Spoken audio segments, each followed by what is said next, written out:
enjoying the lovely Cleveland weather where it's been 60 degrees, 30 degrees, rain, snowed, and sleeted today. In the last 10 hours. So. Here we are, yeah. Yes. That sounds fun. Oh, yeah, it's fantastic. It's opening day and baseball's coming up, so. Yeah, right. It's got to be absolute dreadful weather. I mean, it's just like living in Cleveland, so that makes sense. Yeah, pretty much. Hey, football's going to be better here. I'm not even a fan, and I'm saying that. I was like jumping in for Kel. Yeah, I mean, I don't even know what to say anymore. I just want to start. But, yeah, this is going to be awesome. Let's do it. All right, we also have our dynamic duo from Overwatch League recap. We have Blazzinbob and Melarina. Hey. I'll recap in the house. Whoop whoop. I'm here. Yes, here. Yeah. We're all here together. We're raising the roof together. All right, and of course, I can't forget one of my co-hosts on OTPL by the Numbers. We have Julian Gulligan, a.k.a. Ramses. Ramses, how are you doing tonight? I'm doing all right. It's another great day being part of the hive mind that is our shared fantasy Overwatch team. We're not getting into that yet, are we? I feel like that's off limits. At any rate, happy to be here. Stoked to hang out and talk some stage 1. Yeah.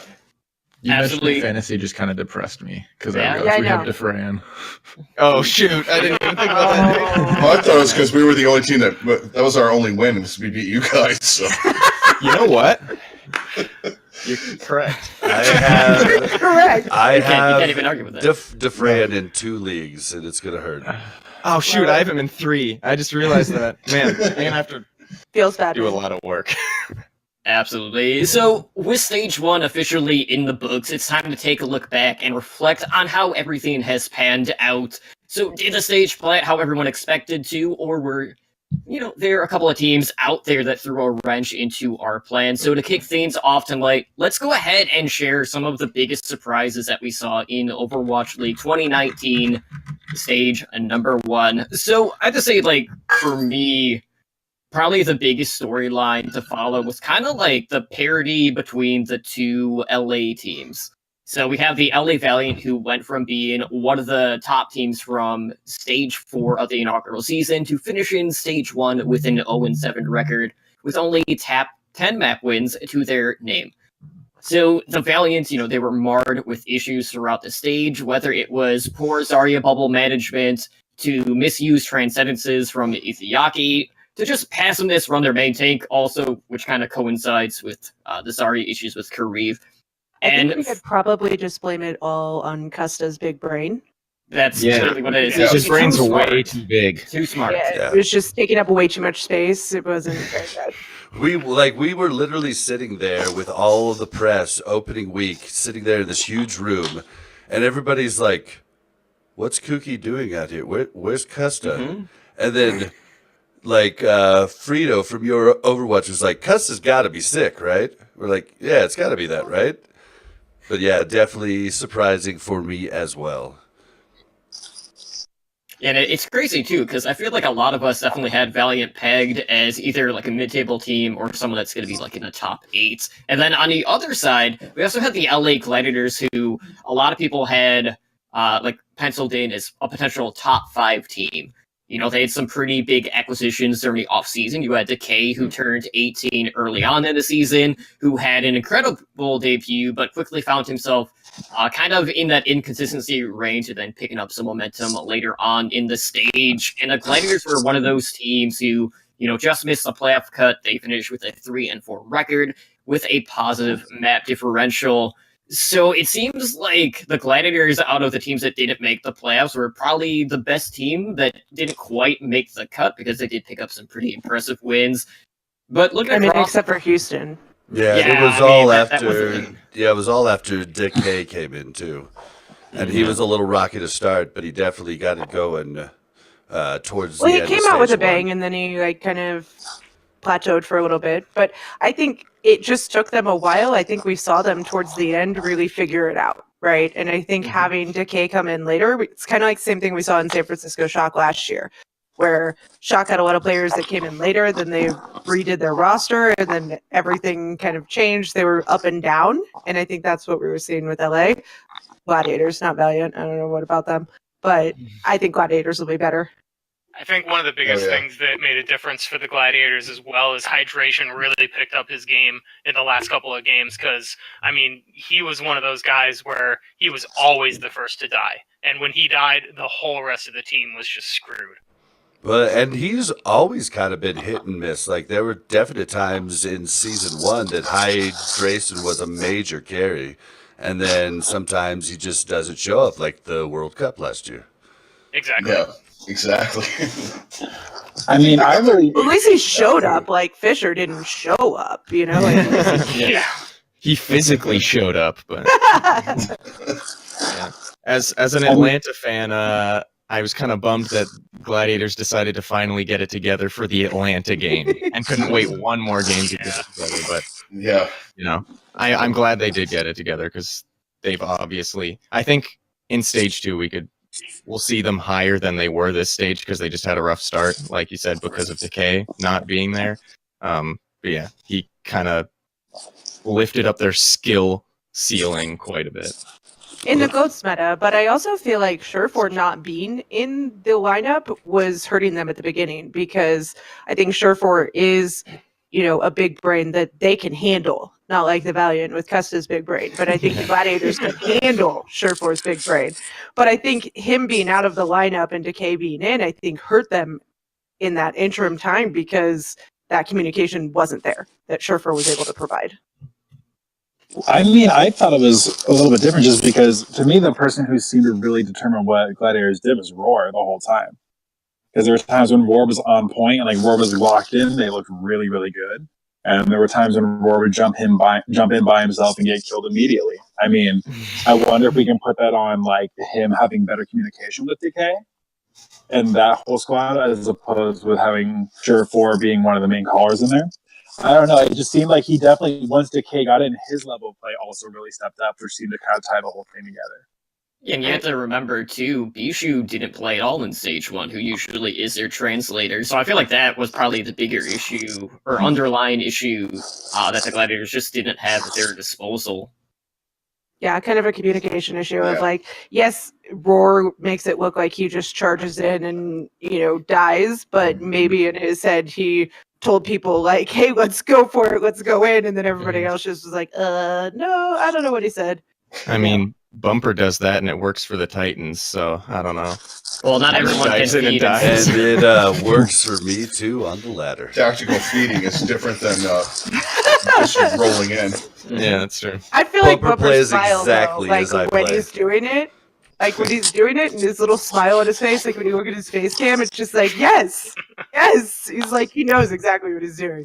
Right. Yeah. So were there any other teams that maybe caught you guys by surprise in Stage 1? Well, I thought this. Oh, no, go ahead, Bob. No, you go. I think this the Guangzhou kind of got me by surprise. I thought they were going to be decent, but I think they played a lot better with the GOATS meta kind of thing going on than I think everybody thought. We all kind of thought they were going to be mid-table. I think they're kind of poised to be maybe in that top 8, kind of 6, 8 area once we get into the next meta. I thought they performed a lot better than I was expecting, and they were a lot more fun to watch than I was expecting.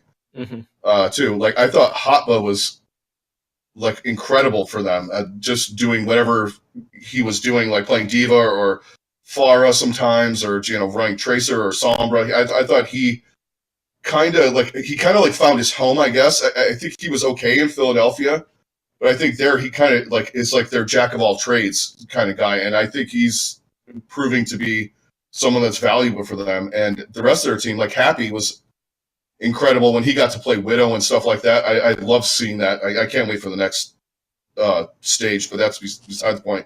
But they really surprised me. I kind of thought they were going to be like 15, 16, and like in everybody's power rankings, but I think they kind of proved themselves as one of the better teams that I wasn't expecting. Speaking of fun to watch, like, can we talk about the Chengdu Hunters? Yeah, that's what I was gonna say. My God, guys, like, I don't even care if they won, which they did win occasionally, right? but their play, like their games were so much fun to watch. And watching them take on Vancouver, and Vancouver like just scrambling and like bringing out Wrecking Ball and Hanzo and Doomfist, like it was just like, what is happening right now? I love that team. I love them. Calder and I are on an open division team together, and we're playing a Grandmaster team tomorrow, and we're pulling out some Chengdu strats because that's our only game. They were probably Very the well most. could work. We average hopefully. about a gold SR, and they match us against Grandmasters. So it's going to be a hard one to win. It's but- close. Yeah. But Chengdu was probably I think the definitely- most fun to watch of all the teams. Like even when they didn't play ball, like their DPS were also crazy impressive. So Yeah, Jinmu was ridiculous. Absurd. I can't wait to see that dude play, not just be in Brigida jail.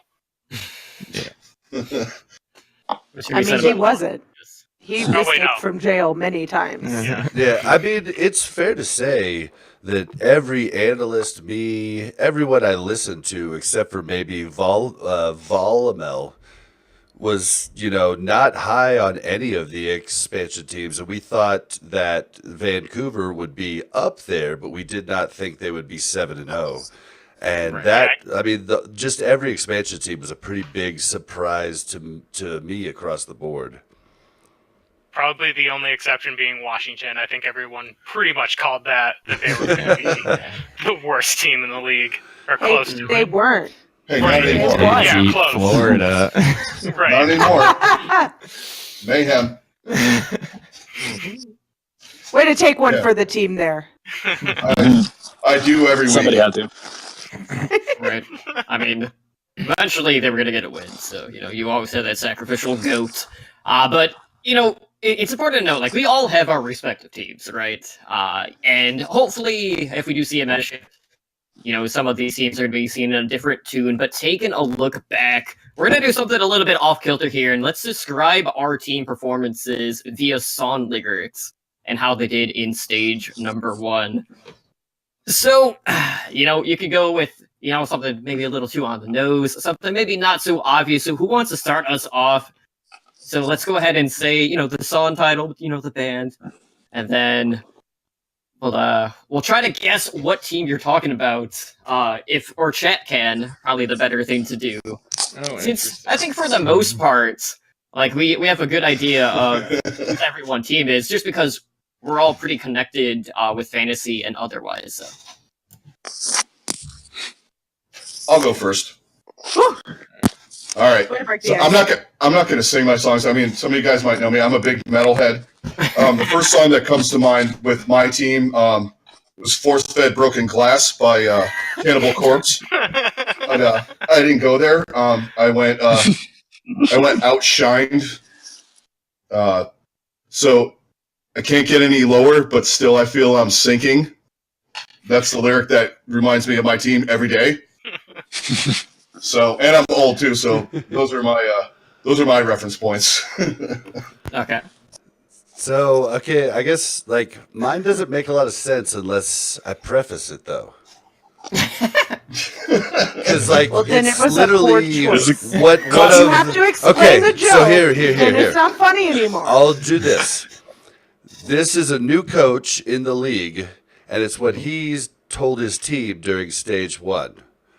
And I just saw Dumbo today, so I'm in the Disney mood. So, Are you saying that your I team don't- needs a feather so they can soar to new heights? I don't think I need to introduce this song. I'm pretty sure, but I can show you the world, take you wonder by wonder, over, sideways, and under.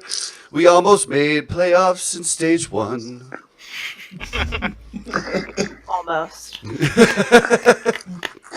Really close. Really close. So, Hey, at least he sang it. I'll give him that. Who else has the balls? All right, Ramses and I can go. Ramses and I can go. Are you ready, Ramses?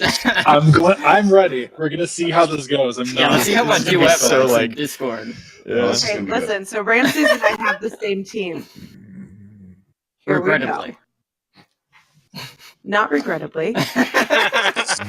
Get out of here. We're gonna apologize for any delay that happens across because of this. So we'll see. We're 100% not apologizing for anything. Never mind. No apologize. All right. You have the tune? I do. You're gonna have to lead this one pretty hard though. Oh gosh. All right. I haven't had enough wine. Oh gosh. All right. Ready? 1, 2, 3. I think I did it again. I made you believe we're more than we've been. Oh baby, it might seem like we've changed, but it doesn't mean that we're gonna win.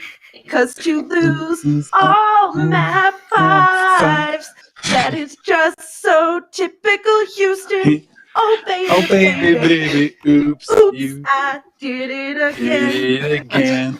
You played with my heart, got lost in the game.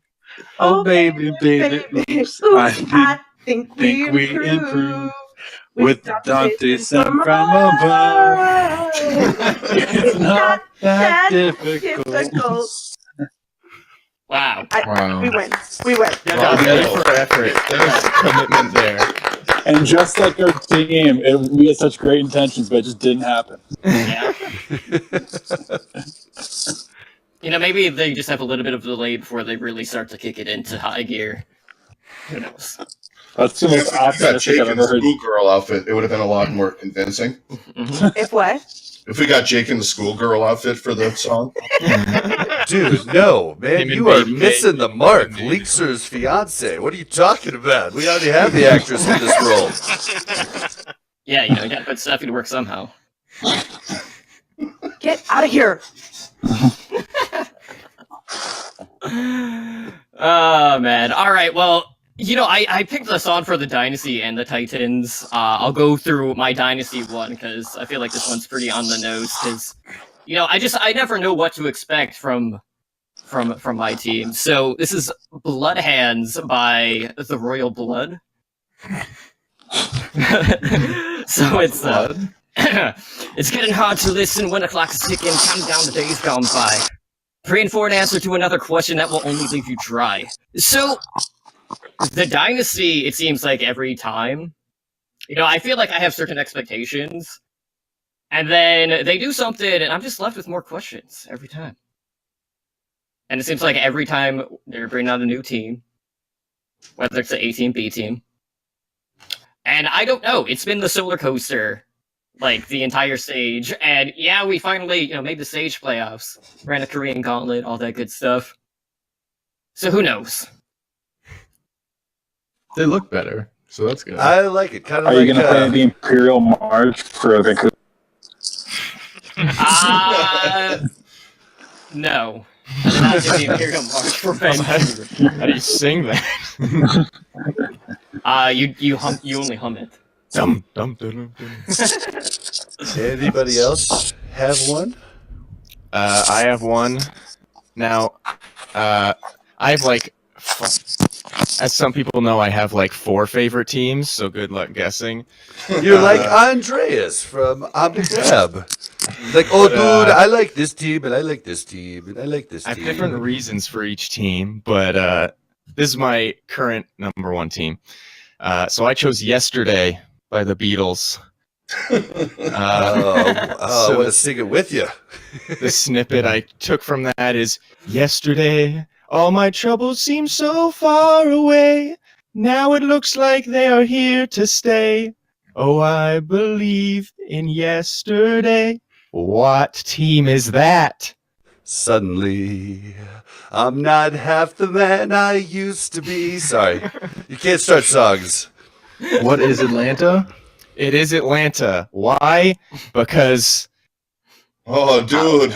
Dude. Oh, dude. Too soon, dude. Too soon, dude. Yesterday, I thought Dufresne would never leave, and now it looks like he did leave, and now I believe in the days when he didn't leave, and I'm scared. Mm-hmm.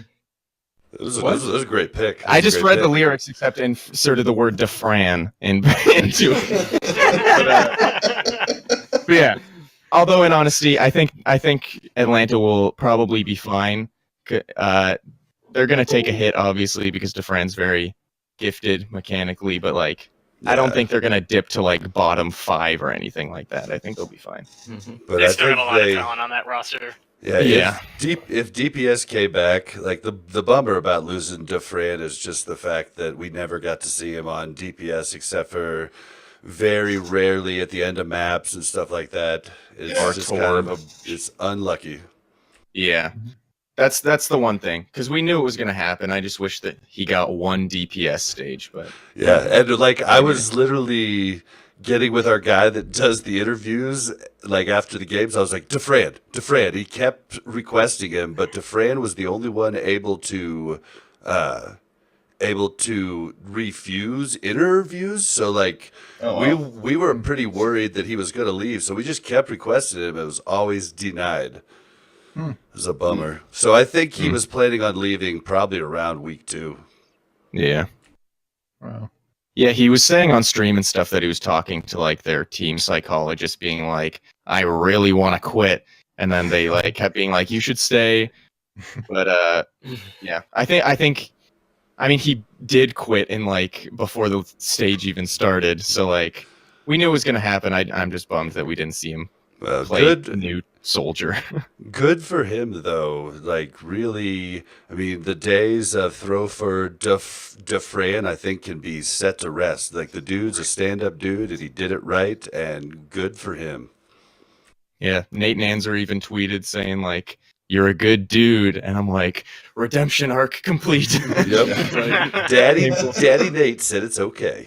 Yeah, so it's bittersweet, but I'd say it's more sweet than bitter because he seems happy. Absolutely. All right. Do we have any other song lyrics that we need to get through? I have one. It's a little complex. I kind of have to preface it because I imagine one of the players singing it because that made it much funnier to me.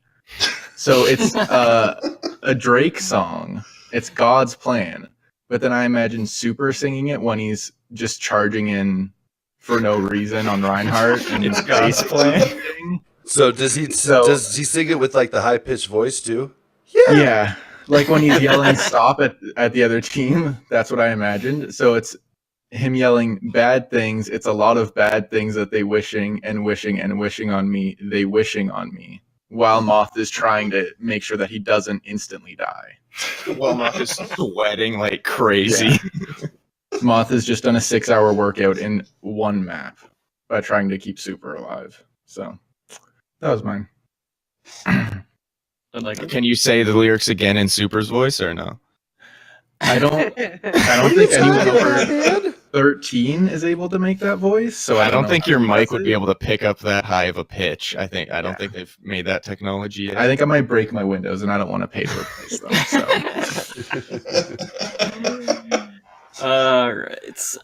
All right. Well, with that being said, let's take a look back at the Stage 1 meta. So I know kind of going in, some of us were a little concerned about what the sort of like viewing experience was going to be, especially for those of us who had followed contenders leading into season number 2.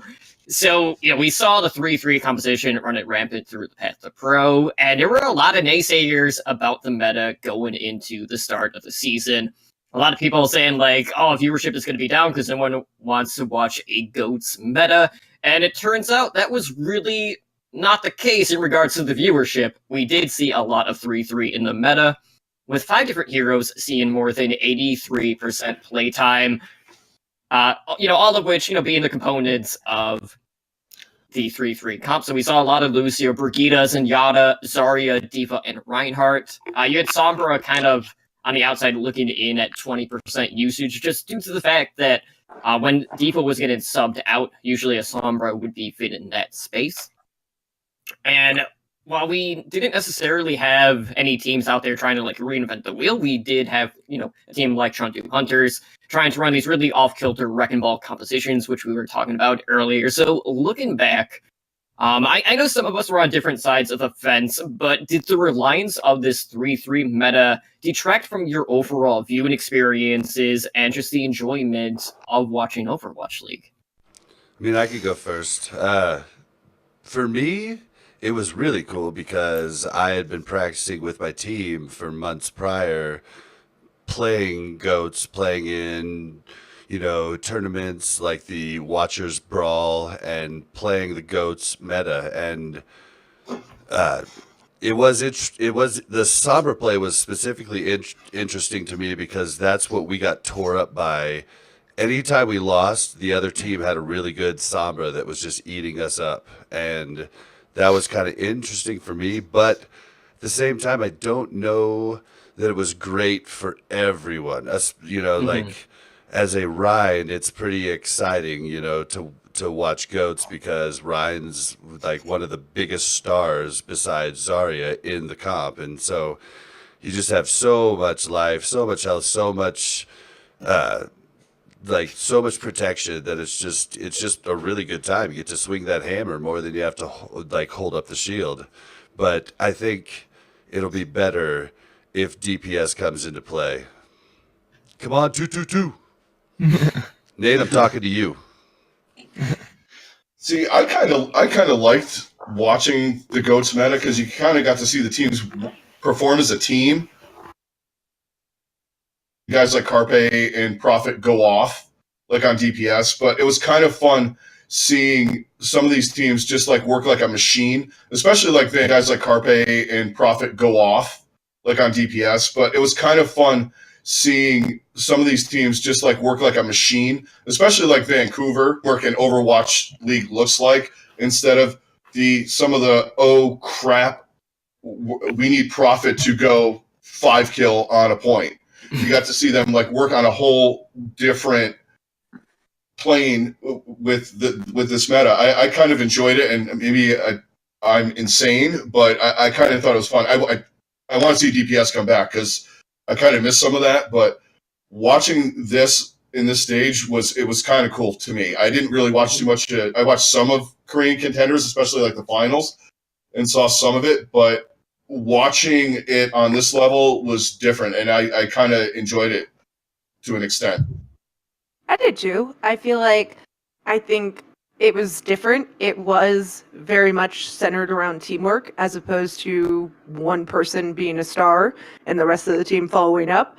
And I think that was really cool. I think one of the hardest things was figuring out what the heck is happening most of the time, right? And I watch every game, so like I could kind of figure it out, but there were so many times where there were so many ults thrown out, and you're just like, who is doing what and where is it happening? And I think some of those key plays went underappreciated, right? Like the Lucios, especially and the for Briggs. Like Lucio's got the spotlight, but the Briggs, until Haskell in the finals, like the Briggs really weren't getting the proper dues. And I mean, when you see those 3Ks, Briggs got a hell of a stun. But Lucios don't get the proper dues either when it comes to their boops and their displacement of the other team and whatnot. Like, there's so much that goes into that comp, and I feel like it was all focused on the Zarya. And I think Zarya was a big part of it, but I don't think Zarya could do anything without the rest of her team helping her out. And I think that's what I wish would have changed a little bit. But it's just a cluster F of everything happening, right? Like, there's so much going on that you just can't pinpoint exactly who was responsible for that. So it's just a team game. The laser show on the payload. Yeah. And then you're like 12 ults going off, and you're like, okay, no one's freaking dead. All right, here we are. Yeah. Well, at least we traded, right? Yeah. Like, at least everybody used their ults. Yeah. For For me, kind of, oh. you go first, just like on the regular podcast. I kind of liked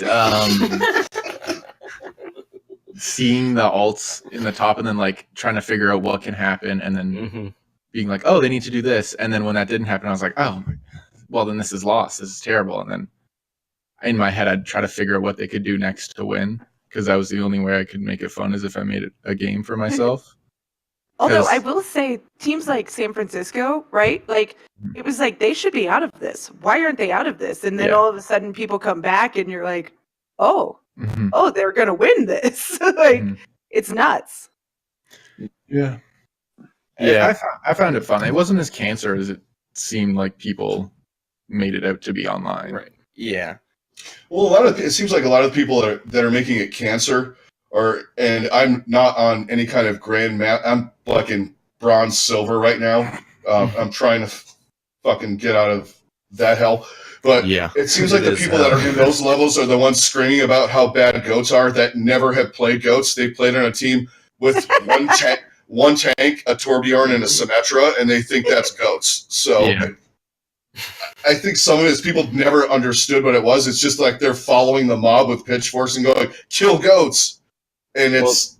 Well, I think goats just isn't as fun to watch for people that don't understand it as much, right? Because you don't get the, like, Widow headshots are exciting, right? Mhm. You get the whole moment of like, and then, somebody dies. And Widow I think headshots are that's not exciting. It's 3 Widow headshots in a row where everybody goes, whoa! Or if it's Yeah. like a 360, like around the corner thing. Right. Mhm. Like, you should be dead, but you just killed somebody across the map. What just happened? Yeah. I think it did have those moments at times, though, when you got some of those big diva bombs, you got just like those big grabs, that kind of thing. But yeah, they're way less frequent. But I think the thing that really makes the difference across everything, there was a tweet that somebody made a couple weeks ago. I don't remember exactly who it was, but it was something along the lines of goats may be going away, but its effects are going to be felt for a really long time because of how it encouraged teamwork and all economy and how vital those were to playing that meta. And I think that's the biggest benefit that we're going to get out of it. Yeah. Even if we never see goats again, every player is now way better than they were before, just because of the teamwork aspect, like you said. And I think that's part of why, like, the meta did grow on me. Like, going into the season, I was like, I don't want to watch goats. And it was because I didn't really understand goats. And then after like 3 games, I was like, okay, I really get this. And instead of going in and being like, I'm looking forward to seeing this one player pop off on a character, I'm ready to see this team like work as one big unit.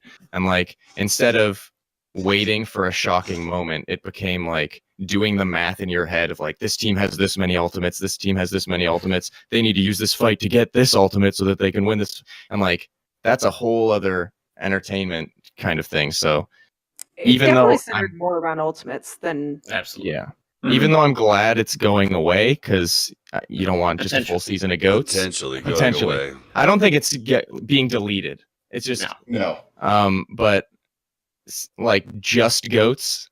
I'm glad it's not going to be just goats anymore, but I'm also super glad that it was at least like a full stage, because we had a lot of great stuff. And there's a difference between, no offense, Florida versus Washington goats and like Shock versus Vancouver Oh, goats. no offense, Jake. That was the goats I was talking about when I was saying bronze and silver goats. And you could always take a break from goats and watch Chengdu, right? Like, Absolutely. And it's crazy too, because one, I feel like that meta definitely made it easier to kind of pinpoint what the weakness of each team was, just due to the team building aspect of it. But on the other side of the coin, we also had every single hero in the game being played throughout stage 1 to varying degrees of overall usage, but we never got to see that in the past. Like, we actually got to see Symmetra, we got to see Torbjorn, and a lot of that was due to Defran, obviously, running it on Illy as well, but none of us were really expecting something like that to happen, where in any given map, like, we might see something so off-kilter that it just throws a wrench in whatever sort of game plan a team could have going in, and it's really probably going to be the only time we might actually get to see that. So it definitely had its own flavor outside of just the 3-3 meta that we did kind of get used to seeing. I think that if Overwatch League makes me want to play Overwatch, then it's succeeding in what it's supposed to do. And then if I'm playing Overwatch, it makes me want to play Overwatch, then I jump on and I'm disappointed 15 minutes later, and then I'm like, man, I wish I was watching Overwatch League right now. But yeah, it gives you this like false sense of confidence, right? Like, you completely can go do this, and then you get in there and you realize, okay, your team isn't that good. yeah, I we're don't not that know good. about you, but we I can't do just this. pop off. I don't know. I've just taken the Chengdu approach, and I just started playing Wrecking Ball, and fuck everything else. I'm playing Wrecking Ball, you guys work around me, and we're going to go. We're going to do this. It works about 4 out of 10 times. Just like Chengdu. Yeah, exactly. All right. It's more fun though. It's more Hey, fun they had because a good time. When they pulled out goats against Vancouver, I was like, really? It's been in your back pocket the whole time? Like, you actually can play this? And you're just like, guys, that's not cool. They were just waiting for the right moment to really throw everyone off guard, is what it was. we jokingly said actually this week we were like, so if this meta shift, does that mean Chengdu's going to play goats in stage 2 instead 100%. of instead They're of the like hipsters. what everybody else? Yeah. Yeah, they're like the hipsters of the league. They're like, oh, everybody else is playing Wrecking Ball. Let's do something else. This is not okay. And then stage 3, they'll somehow find a way to play 2 Lucio, 2 Tracer, 2 Winston just to throw it way back. They'll figure it out. All right, well, let's go ahead and take a look at what is changing in Stage 2 and do a little bit of our Stage 2 preview. So Stage 2 is going to be played on patch 1.34, which was one of the major balance patches. Arguably, I think it was the biggest patch that we've seen in Overwatch, just with the overall amount of changes that we saw, whether it was just balance tweaks or bug changes. They basically touched like 26 of the 30 heroes in the game, and we've never seen something to that magnitude. So that patch was dropped on live servers on March 19th, so Overwatch League will be on the current live patch when Stage 2 is underway. So just looking at a couple of the changes, and there were a lot of them, just to do a quick overview, we see beam type damage when hitting armor getting reduced by 20%. Damage over time effects are also no longer getting mitigated by armor. They made some tweaks to knockback distances to make them more consistent, with flying heroes now being able to be knocked back and slowed. We also saw changes to Ana with her nano boost getting nerfed. Doomfist cooldowns were reduced. Junkrat got some love with his impact damage. We got a slew of Lucio changes, whether it was his speed boost amp getting nerfed as well as the speed boost effect. We saw Moira getting a couple buffs with her heal over time duration as well as her total healing. And, the list goes on and on. You can have Wrecking Ball actually use his adaptive shield when he's in ball mode. Soldier 76 pulse rifle damage was increased from 19 to 20. The list goes on, and some of these tweaks were to directly impact the 3-3 meta. And it just seems like, well, if you can't fix the 3-3 meta, let's just buff everyone else. So, Ramses, looking at all of the changes, which changes are you looking forward to seeing the most coming into stage number 2? Well, I mean, as a Houston fan, the one I immediately have to look forward to most is the Junkrat change. But the most current Junkrat change isn't in. Mm-hmm. The one on PTR right now. I saw Jake pleading with Nate on Twitter about it. So that is it at the original damage for the impacts, or is it the reduced one? It's the projectile speed one that just came out on Tuesday, I think. Right. I think that's the one. The one that's on PTR right now. Yeah. Doesn't it What also about you? affect bouncing or something like that? Yeah, bounces Yeah. less.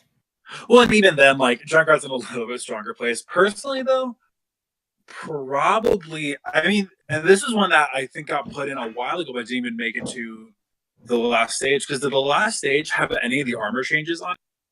Yes. Mm-hmm. Yep. Did? I'm completely wrong then. Forget what I said. It's the knockbacks. I think, like, I've been missing Winston a lot, and it's been so much more fun because you see, I mean, I've been enjoying Goats this last stage, don't get me wrong, but it's nice to see kind of, there's been so many players that, like, are known specifically for their Winston, and because to me, Winston feels like so much more of, like, a, like,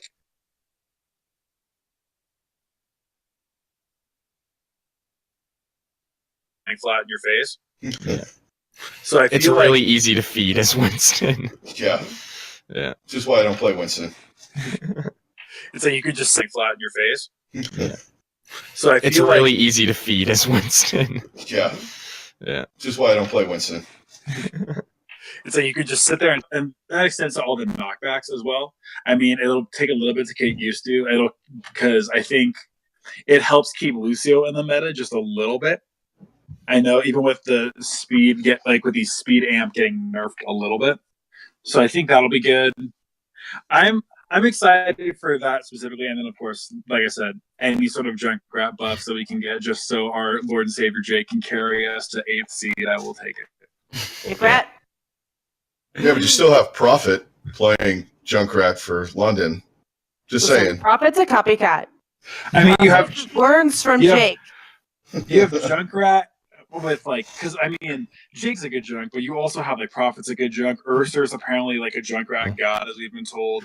I mean, San Francisco has like 3 Junkrat players. Yeah. I mean, I really hate to burst your bubble, so that's fine. Ramses, but like Jake just happened to come into stage 1 really studying junk when no one else wanted to play him. But there's definitely more mechanically gifted players in the league that have picked him up since and have studied Jake's work and will do it better.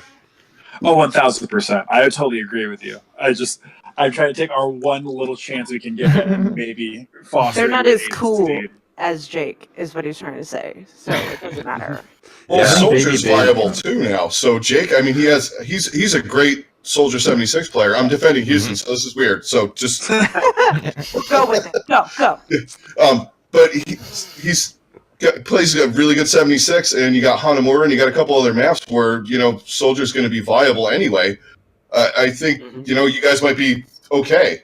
If Soldier comes back, then Well, you got AKM. Yeah, so. since Dufresne left, like AKM might be the best soldier in the league, but I don't know that Soldier's back. I think that a lot of DPS can be back this stage, but my fear is that teams are going to be too cowardly to try because it's going to take a little bit more coordination than goats. Everybody, Negative. like high level players, said that.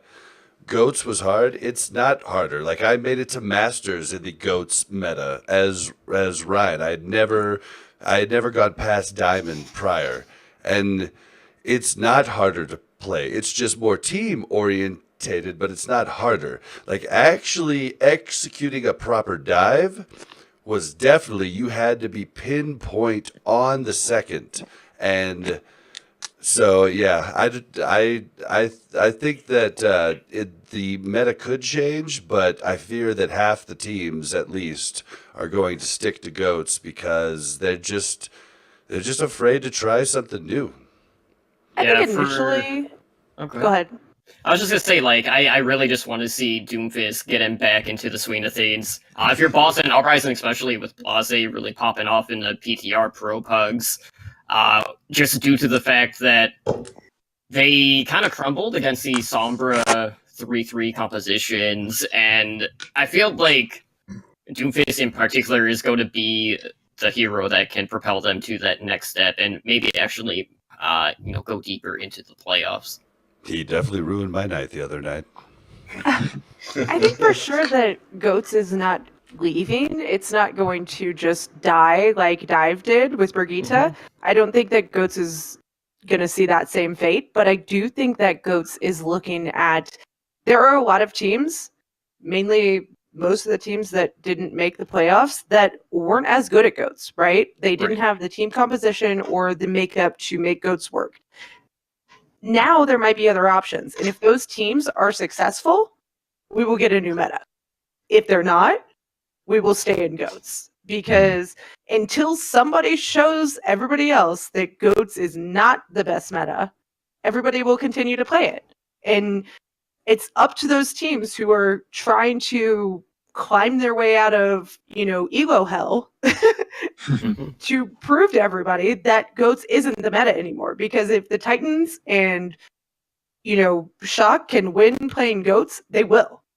They're not going to just try something new just to show people that they have DPS, right? Like, we saw Bumper on Hanzo. That's not the best thing they've got. Like, I just think that if Houston can show them, if Dallas could show them, if Chengdu comes out and their comp is much stronger against Goats now, then people will adapt. But I don't think it's to the top teams to adapt that. I think it's to the mid-tier teams. I think that's why You're people saying were so Houston's a mid-tier excited team? touching you. Yes, I am. I think that's why people were so hyped about Chengdu too. It wasn't just because their games were fun. I think people were also kind of hoping that they would pull something out that would shift the meta in some way. Right.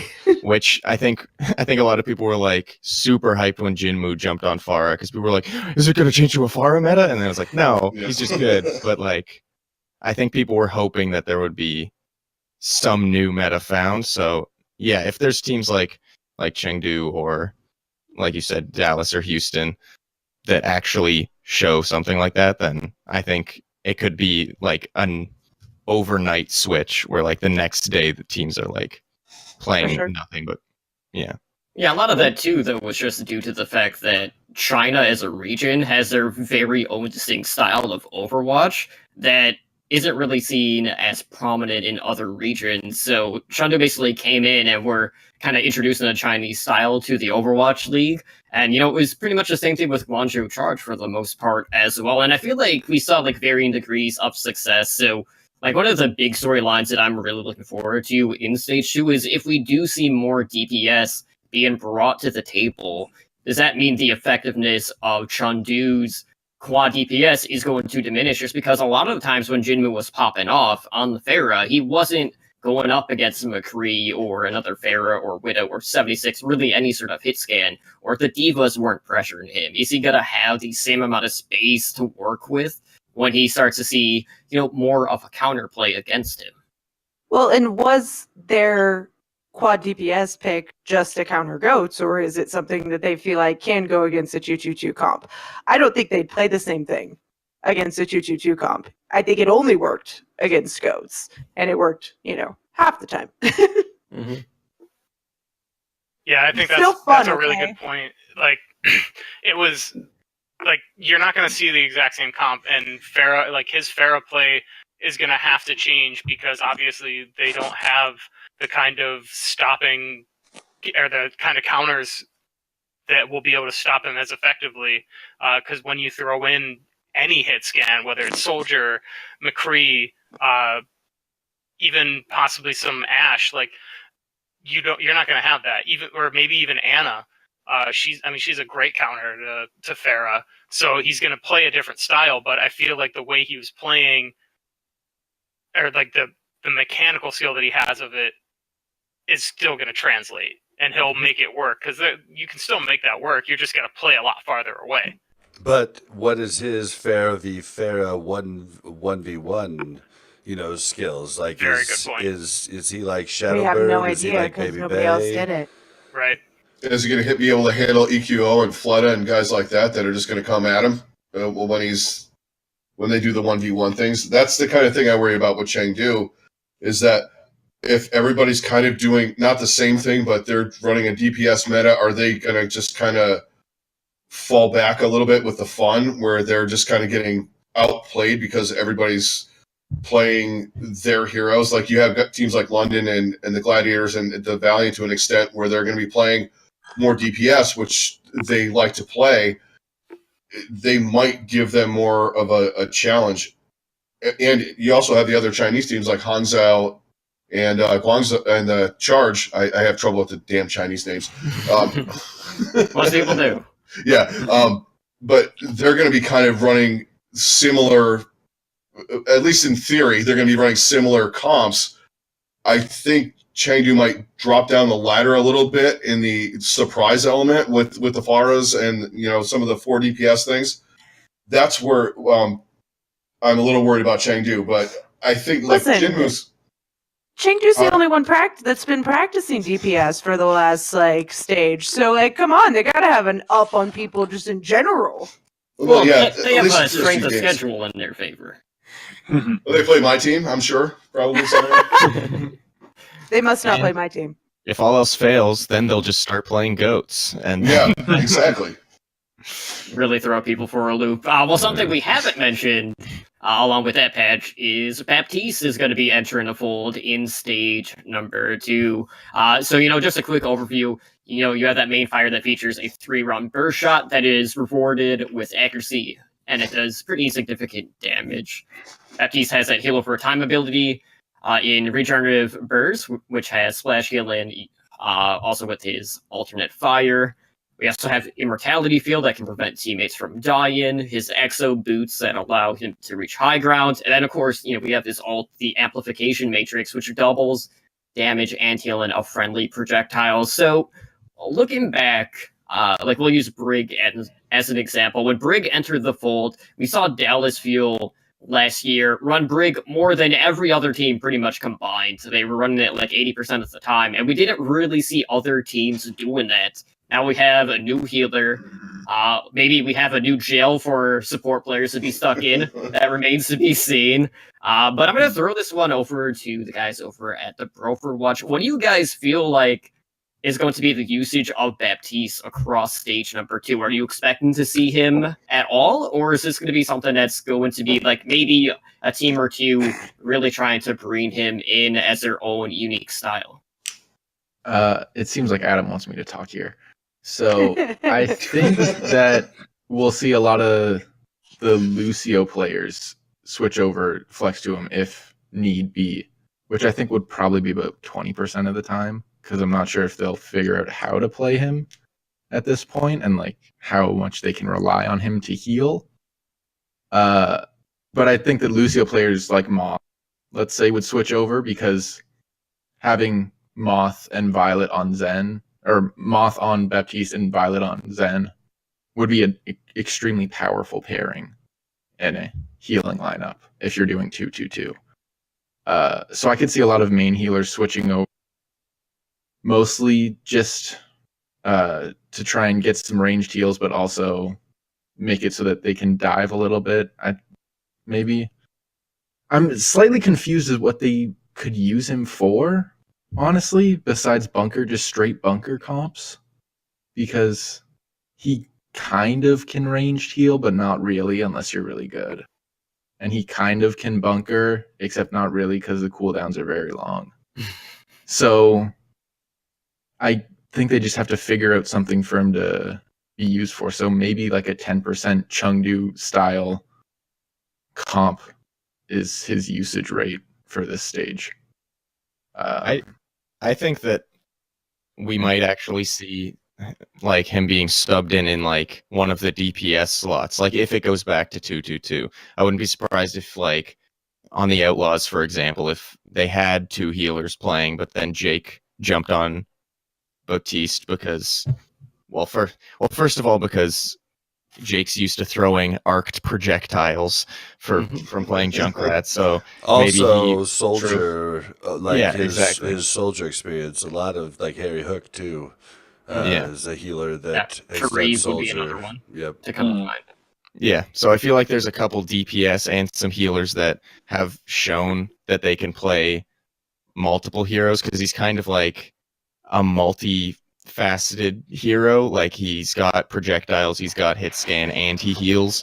So I feel like we might see some DPS jump on him, but yeah, I'm still not sure. And his, what's it called, invulnerability matrix Yes. thing. Anyway, The that invincibility field? Yeah. yeah, but that I don't know how teams. I'm interested to see how teams are going to use him. It's like when we were going to see Wrecking Ball for the first time. It was like, how are teams going to use this? I'm excited to see how they use that and how they use his ultimate, because I've played some games with some Baptiste players on my team, and no one's used it right so far. No, nobody. Yeah. I mean, I can tell you the invulnerability field, or whatever it's called, will be used at the last second. Basically, the last second before a bomb, or before any big damage ult, it'll be used right before that. Like Junkrat's. The cooldown's not that long on it, though. Yeah, So but I you mean, like just wait. Junkrat's his Tire. Rip tire. Yeah, his tire. Like basically, what everybody does is like spread out, when that's coming. But at this point, they'll be like, get in, make sure Baptiste survives. All you got to do is hit it, and then you are weak at that point. They can clean you up pretty fast, but it will definitely stop the entire team from dying, or even one person too. And so that's what I think it'll be used for, last second. Yeah, I'm curious to see, like, with his ultimate, if this is going to be something that is used to try to get a quick pick, or if it's going to be used more for like burst healing, since it does kind of do a little bit of both. But it seems like at the end of the day, Baptiste and his usage is going to be a varying degree, just due to how much positioning is going to be involved, kind of like working a composition around him. And like really the easiest thing to kind of compare that sort of positioning to is like with Symmetra's teleport. Like we don't necessarily get to see the full usage out of teleport, and it's really like my main concern with Baptiste when it comes to things that might not like be the thing to allow these teams to bring him in. It just seems to be a lot of different components that are going to add like an extra layer of teamwork to the fold, and I feel like that's going to detract teams from actually trying to use him into set strategy. Yeah, I think for sure it always takes people a lot longer to, not people, but in general, the pros a lot longer to adapt to a new hero, because there's so much that goes into having a new hero and the teamwork behind it and what other heroes mesh with it, that I think it's going to really complicate teams wanting to run it. And until we see somebody like Mickey come out on Brigitte and destroy, we're not going to see Baptiste in pro play as much. Maybe situationally, we'll see him here and there, but I don't think we're going to come out of the gates in stage 2 and see Baptiste meta. I just don't think that's going to happen. I think he provides a lot of utility, and I think he has the potential, but look at Anna in the just competitive scene. Anna came out very strong, but wasn't played, and then was nerfed and then buffed and then saw a lot of play, right? And I think people just figured out how to work with her kit and how to make that work with the other characters involved. Yeah, I'm not expecting a whole lot. I feel like he's going to be, at least in stage 2, I think he's going to be relegated to May at the very last second to save a point type thing, or just very situationally similar to like Moira, where you need a lot of burst healing really quickly, and that's really about the full extent that we're going to see of him. Yeah. But I don't think that means that he's underpowered. I think he's coming into the scene pretty overpowered, but I think his synergy with other characters just isn't known yet. So it seems like the majority of us are expecting pretty low play time, and then maybe it to ramp up when we get into stage 3 once teams have more time to just get used to his toolkit. I think like. Go ahead. Sorry about that. I think it's in I don't think it's out of the realm of possibility though that we see one of the lower teams, one of the bottom third, do something similar to what Dallas did. Hey, let's just go with this, see what works. We have nothing to lose at this point. It might still be too early to hit the pan, but I think that we're gonna like one or two teams deciding, hey, we're gonna make strategy until we get rolled, then we go goats. I think historically, though, we've seen the opposite, right? Sorry, you were cutting out. I was just saying, historically, I think we've seen the opposite. No, I think I agree. Yeah, it's been a very robotic evening here at my house. No, I think I agree. I know with Brig, like it took a little bit, and then like it took a while, and then once Mickey finally kind of solved it in front of like the whole world with Overwatch League, then like everybody started putting Brig into the lineups. I don't think that's wrong. I think it's probably still what's going to happen. I don't necessarily think the teams aren't. I think teams are going to try and give it like one or two attempts, see how it goes, and if they get rolled, then all right, well, we didn't expect to win that point. Switch back to where we're at. Does anybody else have no fucking idea what he just said?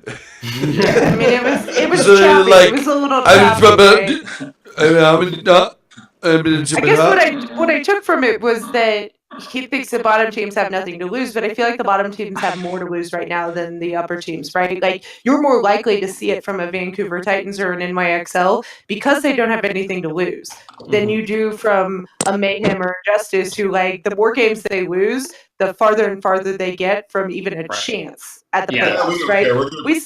we're gonna start the May Baptista meta. That's what we're doing.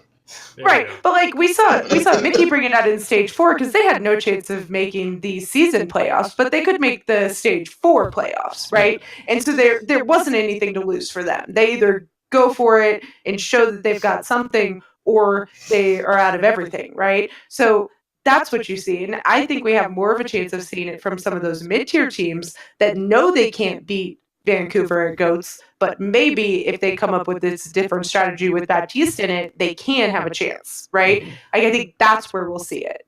Yeah, and for these lower teams too, stage 2 is going to make or break them in regards to those end of season playoffs. So it might be too high risk for them to try to bring something new into the fold. Well, outside of these new changes in regards to balance updates, we also have a new map pool and a new map in the map pool. So we have Paris going to stage number 2. We also have some changes to the map order. So they switched Assault and Hybrid maps. So that was done to reduce the likelihood that a match is going to be decided partway through the third map. So the new map order is going to be Control, Assault, Hybrid, Escort with Control Tiebreaker, be it map number 5 if need be. And just looking at the map pool, we have Lijiang Tower, Oasis, and Busan for your control maps. We have Paris, Anubis, and Hanamura for Assault. Hybrid being Blizzard World, Eichenwald, and King's Row. And then for Escort, we have Junkertown, A Watchpoint, Gibraltar, and Rialto. So pretty healthy mix across the board. I'm really happy to see a couple of names popping back up. We still keep the OG map in King's Row. But taking a look at this map poll, and I'll direct this one over to, I'll recap. What maps are you guys excited to see entering the fold? And what sort of compositions we might see return based off of these newer maps being added? I mean, I'm really excited to see Junkertown because I'm a Houston fan. So obviously that one's cool. I'm excited to see Kings Row because it's Spree's Row. So we're good there. And I think Paris will be interesting. I think that for me, I just want the pros to show me how to play on Paris because I have no idea. Confusing. Mm-hmm. And I think that's the main thing. I think Paris is a crazy map right now, and I think it's because we haven't seen any of the top level play it and give us that hey, here's the choke, or here's what you do here, or here's where you stand. Right now, everybody's all over the place. So I am excited to see that. But I like the map pool. I like the map change, the differences, because it was kind of deflating when you would hold a team and then you knew all you could get was a tie and that was it. It was just kind of oh, okay. I guess that's the best we can get, right? So I'll go with ditto. Nice. Yeah, pretty much the main thing is what you said. I have no idea what to do on Paris. Right? It's just an open. There's one entrance for the attackers, and then it's just an open field. And it's I have no idea what I'm supposed to be doing. So hopefully, But that point has no high ground. It's terrible. Right. Yeah. We see so many bumper compositions ahead of where the actual control point is, and that seems to be the majority of the compositions that at least we've been seeing on ladder. Whether or not that's going to be the case on the pro scene remains to be seen. But it's just out of the maps that have been added to the rotation, it's definitely been one of the more confusing ones that a lot of us are just trying to just figure out because of how narrow the alleyways are on that map. But then how open the points are, right. And it's a hot mess. Mm-hmm. The only thing I've thought about for Paris is just a far on first point, maybe, because they have the buildings up on the high left side that no one seems to think they can get through. But you can kind of sneak through there, so maybe that. But that's about all I can come up with. I mean, if we compare it to the other 2 CP map that has been added, say what you will about Horizon, because a lot of people have strong opinions about that map. But I remember when it came out, a lot of people were also confused about how you were going to play that, because there's those walls, and people were they can just hide behind the walls, and then people will get on point, and then it's like we don't know what to do. And then there's this random space bit, so like people were confused about that too. So Don't go into space. Just don't go into space, guys. Yeah, but yeah, it'll be interesting. I think it'll be pretty much the same as Horizon, where once pro teams show us how to play it, it'll be like, oh, why didn't we see that before? It's so obvious. But That makes Playing sense. it kind of feels like they took all of the worst points of all of the assault maps and put it into one. You got no high ground. You have that kind of weird point, like in Anubis point A, where you have that kind of small that small area in the front with we have that little choke point, and then you have high ground, kind of, and then then behind that you have environmental. It's just the first point is kind of a mess, and the second point there's no high ground. It's just kind of weird. I hate the map, I guess. I like Horizon though. I'm one of the weird people that liked Horizon. I hated it at first, and then I kind of was like, well, I kind of watch, like you said, watch the pros play, and I'm like, all right, now I like it because now I know what to do. I think that's kind of the point. Like, I've hated every map until I knew how to play it. I Except for think King's Row. the biggest question is, do you think Paris will be good on Paris? No, I don't think Paris will be good on any map, honestly. Yeah, agreed. But they've got all this background information, guys. They've got the insider knowledge. I think they've got to do it. They're gonna glitch through the map and be like, "There's tunnels under Paris. We know this." I mean, for me, I think the bigger question is, how is Doa going to do with the French pronunciation on this map as opposed to Rialto? Yeah. I don't know. But I feel like I need to have a bet with Adenar when it comes to the first time we see Paris, whether or not one of the players is going to go around murdering the Omnic butlers and bartenders. Yeah. Or play the piano. Can we get some piano playing from somebody? I'm sure that'll happen too. But just looking at this map pool, I'm really excited to see Eichenwald and Watchpoint Gibraltar back into the rotation. Eichenwald is probably going to lead to a lot of dive compositions. And Gibraltar typically has been a map where the compositions flexes based on what point we're on. And we see a lot of Widowmaker play on that map as well. So there's a couple of maps that kind of have their very own distinct play style. And, you can say the same thing about Junkertown. We could see the return of these 8-7 attacks running a lot of pirate ship on Junkertown. So, pirate ship with Baptiste. Maybe they'll have to readjust the match time again if we see that return. I'm happy to see Eichenwald and Gibraltar, and they're two of my favorite maps because you can get so many different comps, especially now when we don't know what comps we're going to run. You're going to get. My team actually has a chance because we can run a double sniper comp, and we can have Tavik on Hanzo, and Saya player can actually play. Doesn't mean he's going to have any tank help or healing help, but at least some heads will get clicked. I mean, these maps are baby steps. Baby steps. Oh, baby steps. I'm not. Now I'm going to start getting tilted. I don't know. Baby steps should have been taken last year. Anyway, I prefer the 9-pound 8-ounce baby Jesus version.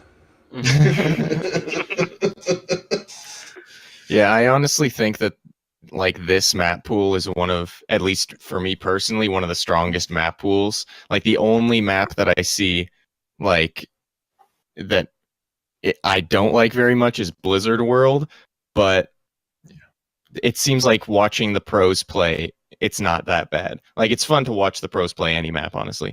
But Blizzard World isn't that bad watching them play.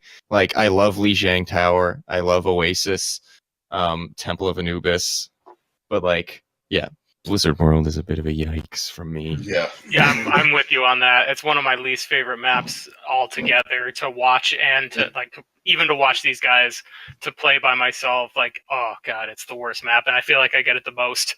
But no, I think that I like Blizzard World. It looks nice. I love because the way you want to go there.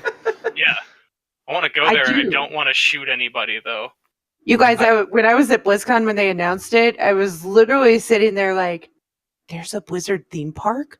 This is so cool. And then they're like, the new map. And I was like, Oh. Part of your inside died. I want to go to the park, not play. Oh, okay, whatever. Yeah. Yeah, Cool. well, something that we need to consider too is, with Temple of Anubis back in the rotation and a Junkrat changes, maybe we'll get back to that Season 1 defense on the high ground running the Widowmaker and the Junkrats. Because we did see a couple of teams try to bring that for their defensive strats, but we didn't see it as much as the 3-3. Do you guys feel like with a Junkrat buff set, we'll see more of an even split between those two defensive approaches? Oh, that defense is definitely coming back.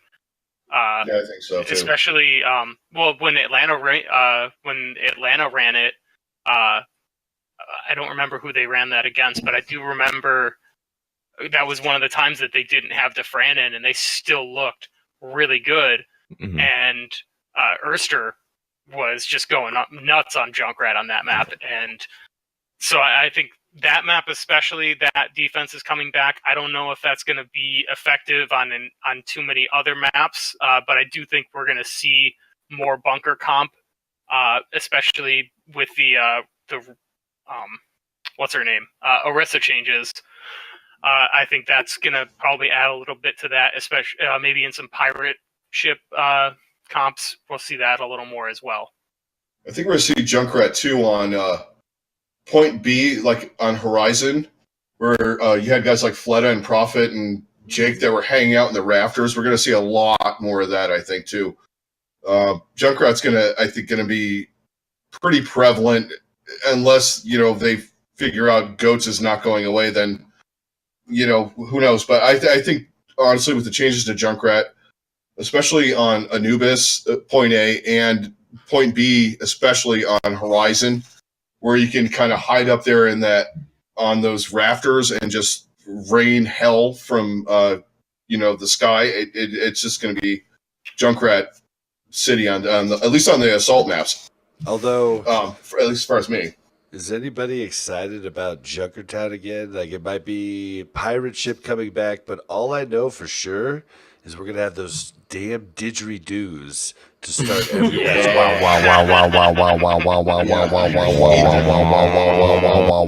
It's like when a custom game gets paused and you're like right in the middle of a Zarya beam or something, and you're like, okay, could we just like unpause just for a second and just stop that?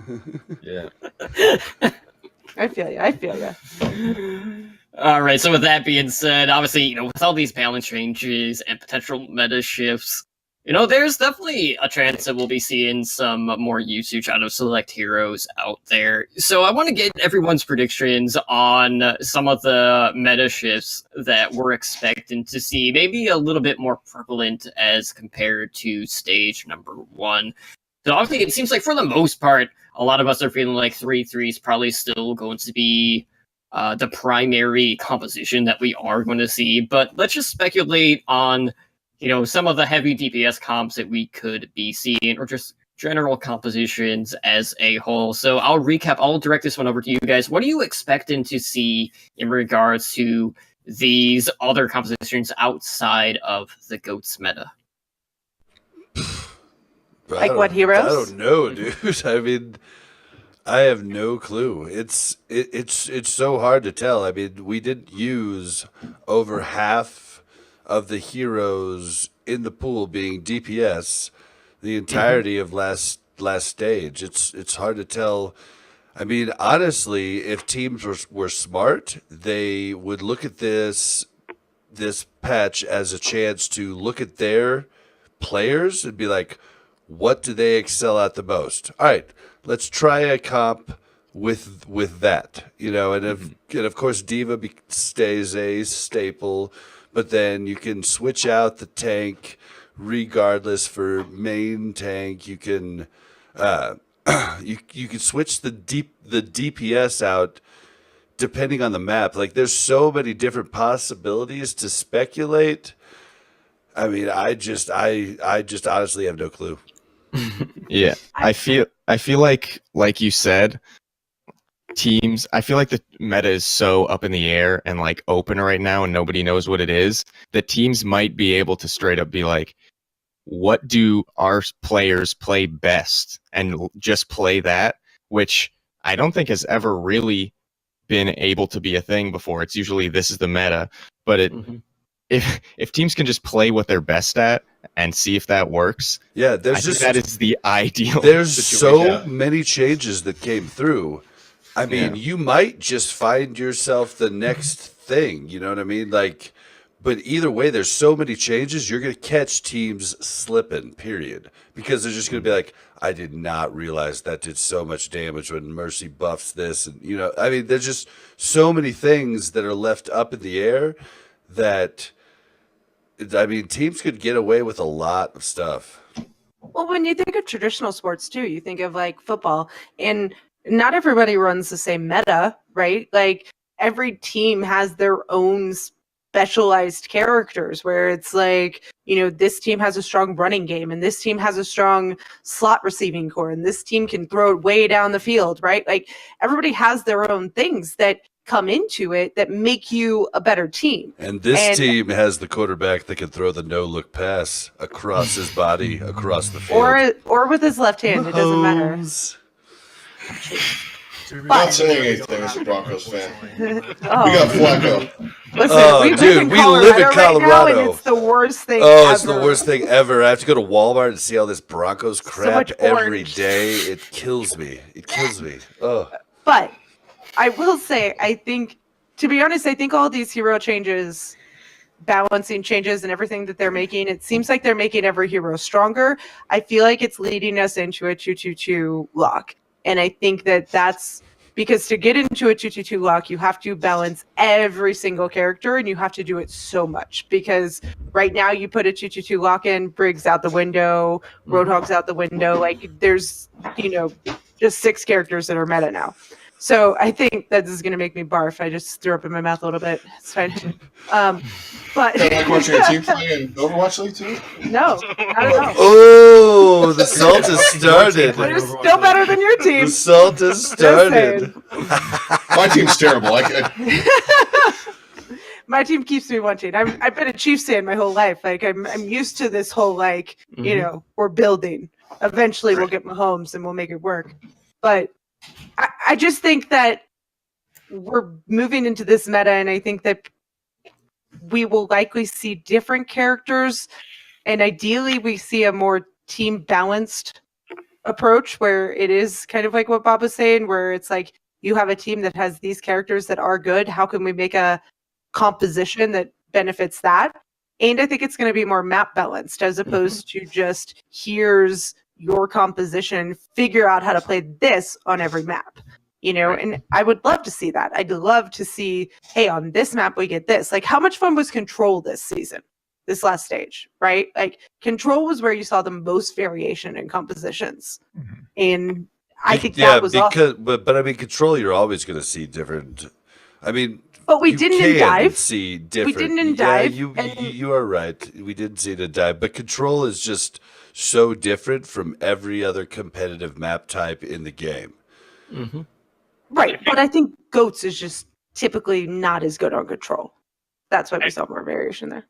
I think what we're really going to see is probably, the most differences from team to team, from map to map, across the board. I think we're going to see the most diversity of characters played that we've seen in the league yet. Mm-hmm. I truly think that is going to happen because there are going to be teams that are going to be in that middle tier, like you said, that are going to try something different and they'll find something that works. And then there will be another team that's going to do something a little bit different that works somewhere else. And I think that's just going to continue to progress, and every team is going to be a little bit different where they have that really strong player that makes that comp work in on that certain map or whatever. Mm-hmm. Yeah, I think that's the ideal situation, is any hero can be played and everyone's playing their strongest hero. I don't know if that'll be it, but I sure hope so, because the ideal meta is no meta. I mean, just rock, paper, scissors than it is right now, where, this has to be done to counter this, or you're mirroring that because they have that. I think, like you guys have been saying with the, play your best hero, and maybe we can make, like, it's kind of almost the Chengdu theory where we're going to play Ameng on Wrecking Ball because that's his best hero.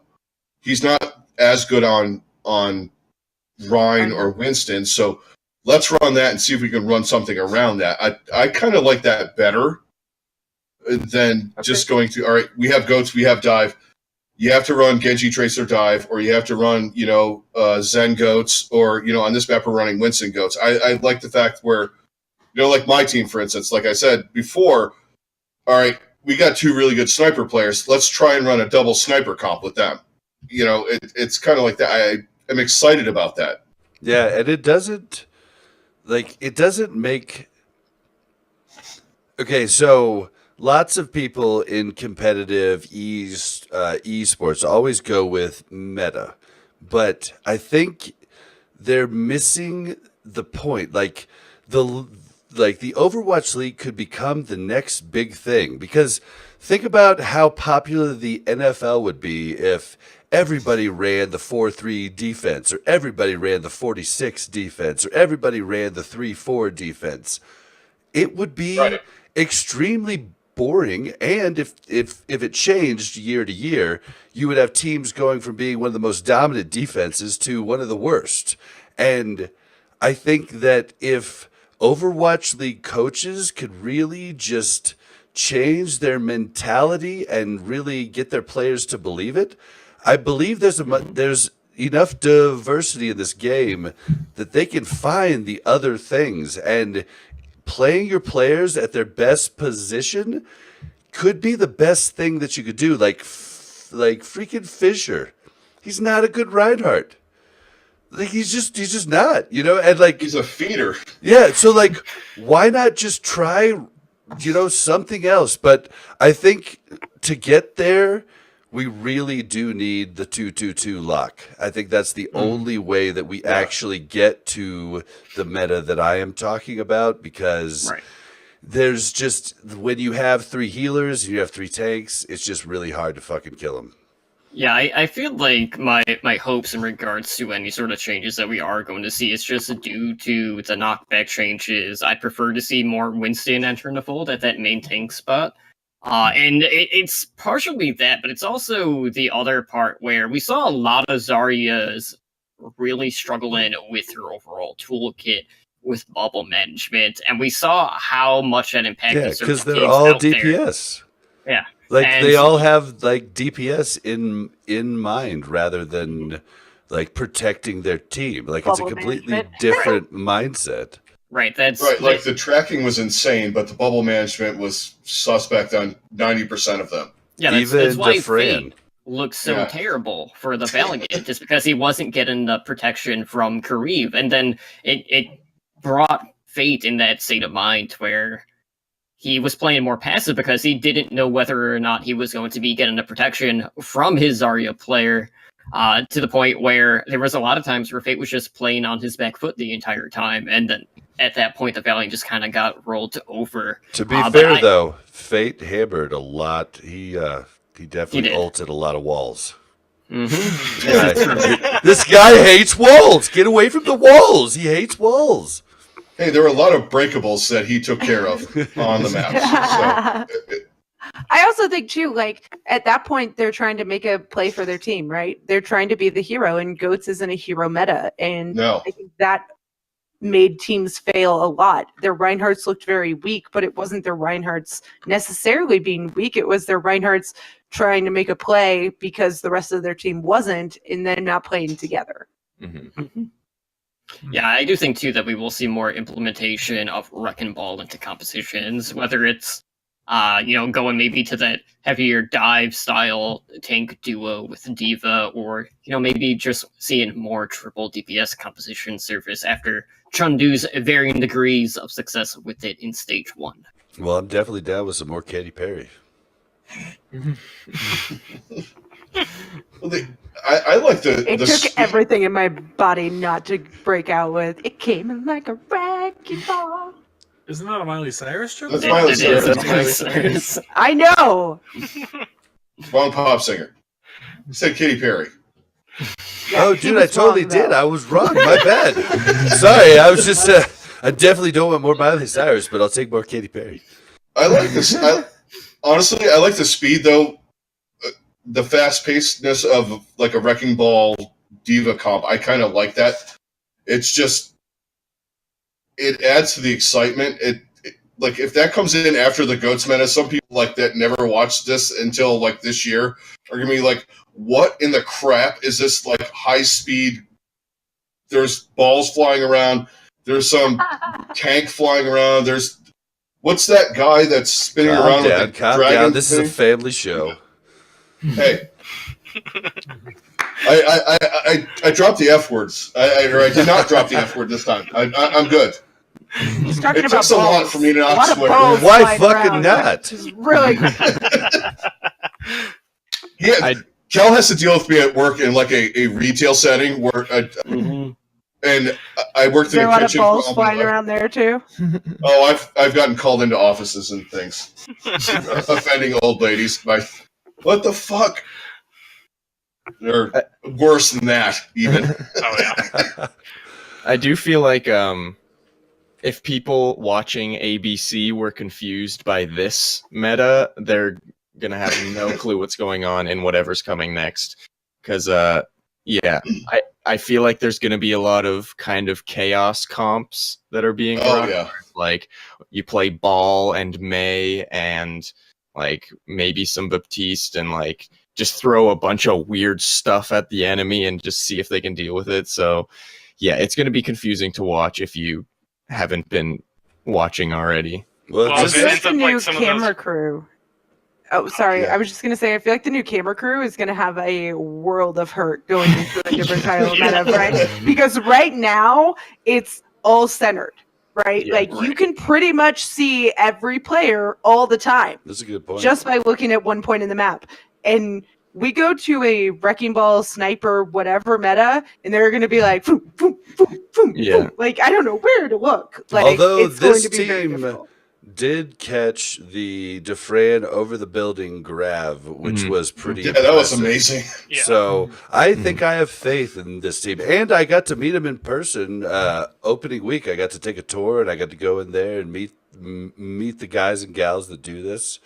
It's 6 people, and like they're on top of it. They're like on their little mics. And they're like, move the mic, move the camera to blah blah blah blah. I mean, they're just like talking. Like it's like us shot calling in game, but it's like them shot calling watching. It's really cool. I do think spectating has been a lot, like it's been a step up from last season. And like they had to learn a whole new way of spectating, like compared to last season too. Because like GOATS comp is like such a centered thing. So they had to learn a whole new way and they adapted well. So I have hope, but it's still going to be confusing for the viewer. Well, like We they will kind of say had it a little watched easy last year, though, right? With like they just sit on Widow, Just follow the Widow. like half Yeah. the time Widow or because Tracer. she like showed everything, and so I do think this year they did a lot more not first person view, which I think was probably good, but it's because of the meta, right? Like you could not first person somebody or third person somebody and see everything going on. But I will say we were watching the finals with a couple of our friends that have never played Overwatch or watched Overwatch or anything. And one of them sits down and was like, man, I don't have a clue what's going on, but this camera guy makes me feel like I do because he's, moving it around and I can see it. I feel like I know what's going on. And I was like, all right, we're halfway there. the best though was the damn it, I'm blanking on his name now, and I've met him a few times. But one of my oldest friends, really good friends, who came up with him, was sitting there and he was watching. He was really into it. He's like, so what I'm seeing here is like usually when the purple hair girl dies, the rest of the team dies. It's like the purple hair girl is Pretty like much. the most important. We were like, hot damn, dude! You ever think about doing Overwatch You got analysis? Like you never even played the game. Which, by the way, the map score thing is super confusing to people that don't know. Yeah. Like, he's like, what is this? Like, this thing comes up and it's like 2 1 0 2 3 3. Like, and then I just don't get it. And I'm like, oh, yeah, I guess that doesn't really make sense unless you know what's going on. Yeah. I've Kinda been like a watching piece with of graphic. some people who haven't watched before, and they'll win one round of one map, and they'll be like, "So they won the game," and I'm like, "No, they they have to go. The other team has to go, and then if they do what they did, then they go again and see if they can do it, and then they get 1 point, and then it's first to 3 points, and they're like, "What?" I mean, the best way that I found to explain it was like the NFL. You have your chance on offense, and then you have your chance on defense, and it's the best way I've been able to describe it. Except for control, then That's like tennis.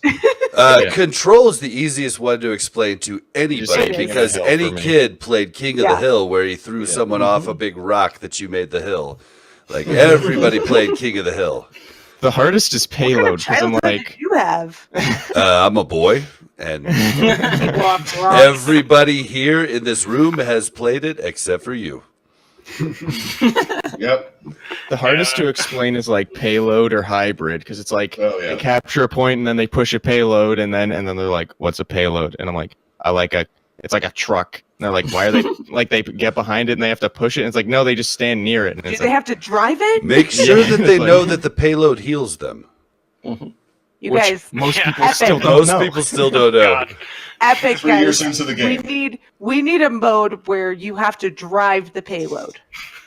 You need a driver. You have a tank and a driver. I've seen way too many Grand Theft Auto videos. People would just run be people over. They'd be stuck like Austin Powers in Austin Powers 2. Maybe only Bastion can drive it, and his like turret sits on top of the payload, and then it's like I'm just saying, if we come into a meta where somebody needs to drive something, I think Florida already wins because Devik has all that bus driving. Yeah. Good point. There we go. There's our championship. Awesome. We got the bus driver. What do you guys got? Yeah. Oh, shit. Oh, man. All right. Well, before we wrap things up, another thing that we need to talk about is the level of team parity that we saw in Stage 1. So, obviously, we had our top-tier teams that went 7-0, to varying degrees of success in the playoffs, mind you. But we had a lot of teams that were either sitting at 4-3 or 3-4. So, looking ahead, do you guys feel like this is going to be something that we're going to be seeing throughout the season just due to the less amount of games being played per stage, or do you feel like over time it's going to differentiate a bit more as we progress? Yes. I think it's harder to Yes. I think it's harder to prepare for teams now that there's a lot more in the league, right? Before you could kind of really focus on which teams you were going to play and what their style was. I think if we continue to see this kind of morphing meta, I do feel like you're not going to get to go up against the same teams as many times. You're also not going to get to scrim against some teams because they don't want to scrim against you because they have other options now, right?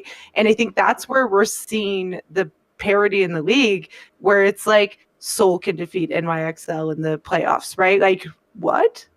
But it happened, and I love that, right? Like, and every week it was some crazy upset that you're like, whoa, this just happened.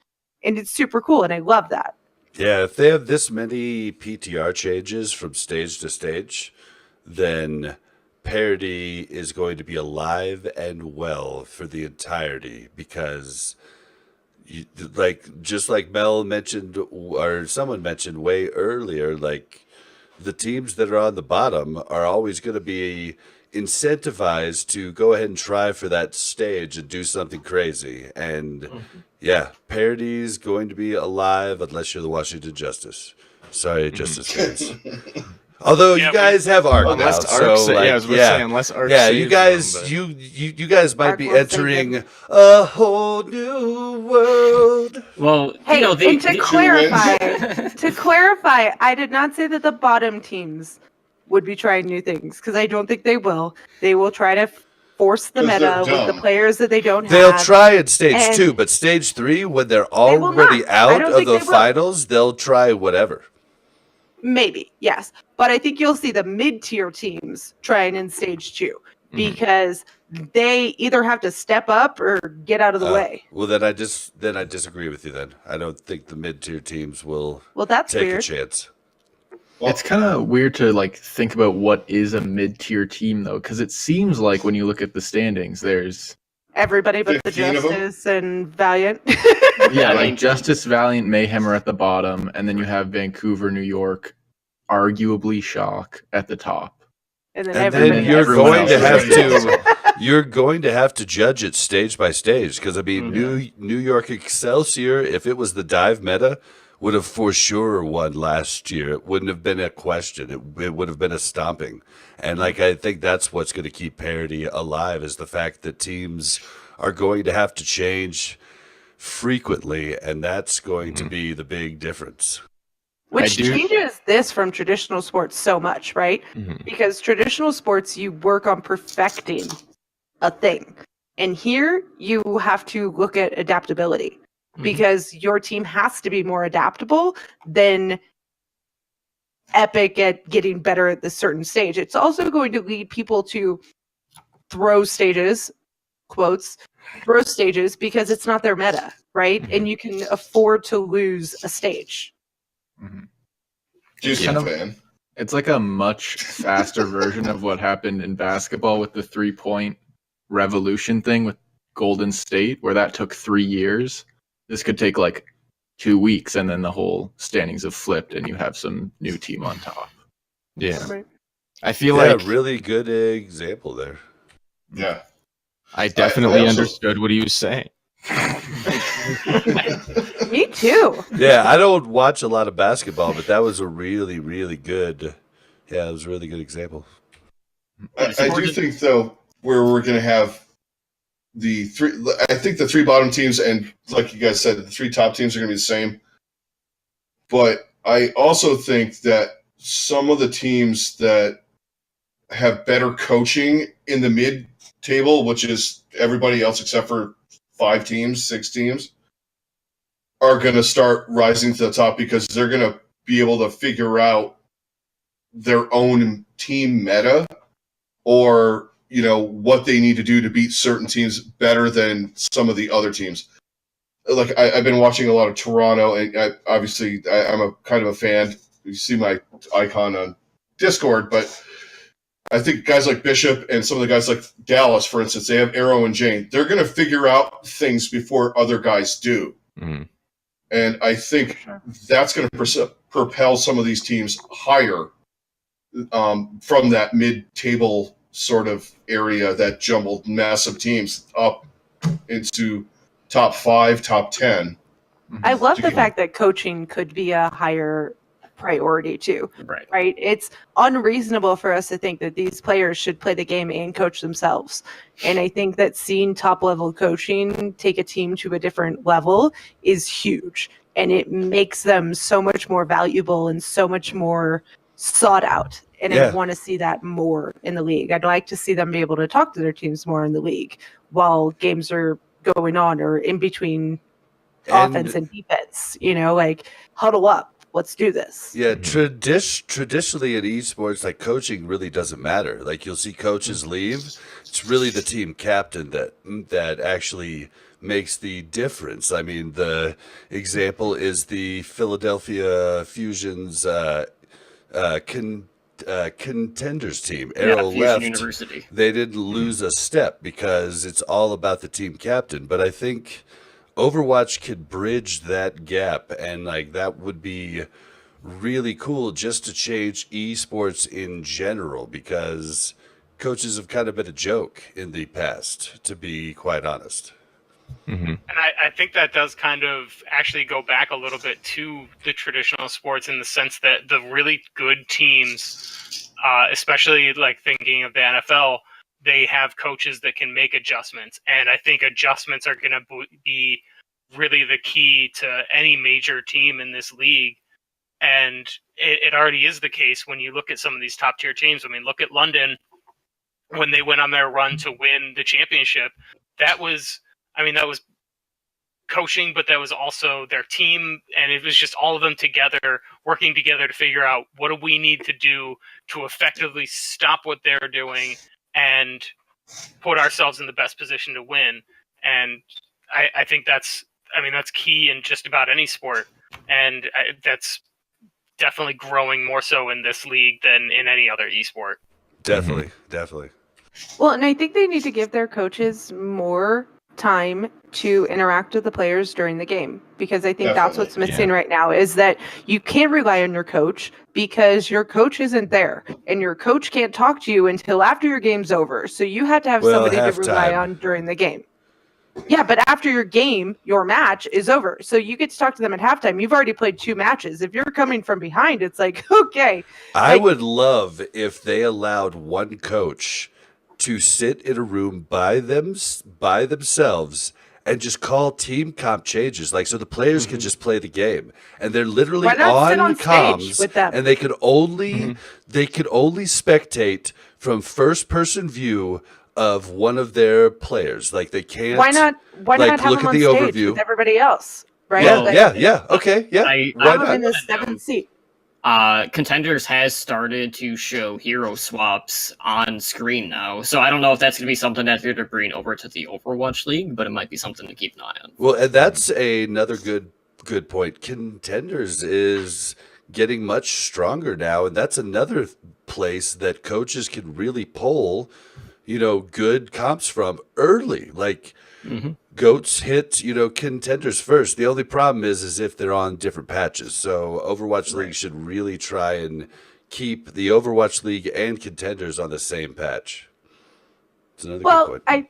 I think too, if they can look at the continuum of esports players, right? So esports players want to go into esports, know that they're going to make good money, and then know that they have a life after esports, right? Whether that be casting or coaching or something like that. You see people go into traditional sports and they have options after they're done, right? You don't want to get to be 22 and you don't want to get to be 22 and be an ex-retired esports player and have nothing to do now because there's no value in your skills. Good point. Sorry, I went on a tangent. Yeah, very good point. I mean, there's some guys that are kind of doing it, like Swoosh is doing some coaching because, he wasn't the best tank. I'm a Mayhem fan, so yeah. Same with Clockwork. Coach. Yeah, I was gonna say Clockwork did the same thing. Thank God. Coco's doing the same thing too. Mm-hmm. Yep. Yeah, and I think there's a lot of players that because Jake was very obviously he casted the World Cup, so he was very public about I know that I'm not always going to be a player, so I'm going to give myself options for afterwards. And I think after he kind of did that, there were a lot more players that were like, oh, we should probably also do that. So there's some more players that are kind of dabbling in other areas of esports. So I think that's really smart, and it's good to see because, we've seen in some other esports where as soon as a player is traded off of a team or they lose a spot on a team, you never see them again, and then you hear about them years later, and it's they aren't doing anything, they're struggling, or some of them are in a bad spot because they just don't know what to do because they dedicated their whole lives to being a great gamer, and it's that doesn't really translate to much. Yeah, it doesn't transfer to many other profitable skills. And which unfortunately, I think is why streaming is so important for players, because there's a backup plan. Well, unfortunately, most players don't do it like Jake. They don't go through college, and they skip college. They oftentimes skip the last year of high school, and I mean, that's why it would be nice to get more collegiate stuff going on with Overwatch, and it's been starting, but that is something where you get a kid to leave with a college degree and go into the Overwatch League, they're set. Jake's fine. But other players that just go right in, it's those are the ones that run into problems later on in life. But I think that's the whole problem with esports in general right now, is that it banks on the skills of 18 to 22-year-olds, right? Yeah. It's kind of old school. So kind of like the NBA. If you really think about it. Like old school baseball, where they were signing people at 16 and putting them in A leagues and rookie leagues, and just foregoing any kind of education because you can hit a ball 350 feet or throw it 100 miles an hour. But then you have zero skills going into the Yeah. real world. You know, like you miss out on all of that personal development, and you know, you get this job where you make a lot of money and you have no counsel on how to make that money last you for the rest of your life, because you apparently can't be a gamer for the rest of your life, right? And in their mind, you'd be that's like not Gesture fair. and have like 50 pairs of $250 shoes, you know? Right? Let's hope he's got at least a couple more years of making good money to invest or something. But that's not the case, right? And there's no yet in Overwatch League, there's not a players union or anything like that who's fighting for these players. They're expected to fight for themselves, and they're not fighting for themselves. They're like, oh, you want to pay me to do what I love? Okay. Like, sure, I'll do it. Like, whatever. I'll sign this, I'll sign that. Like, they don't get that type of education to help them understand that the real world sometimes sucks and you have to figure it out.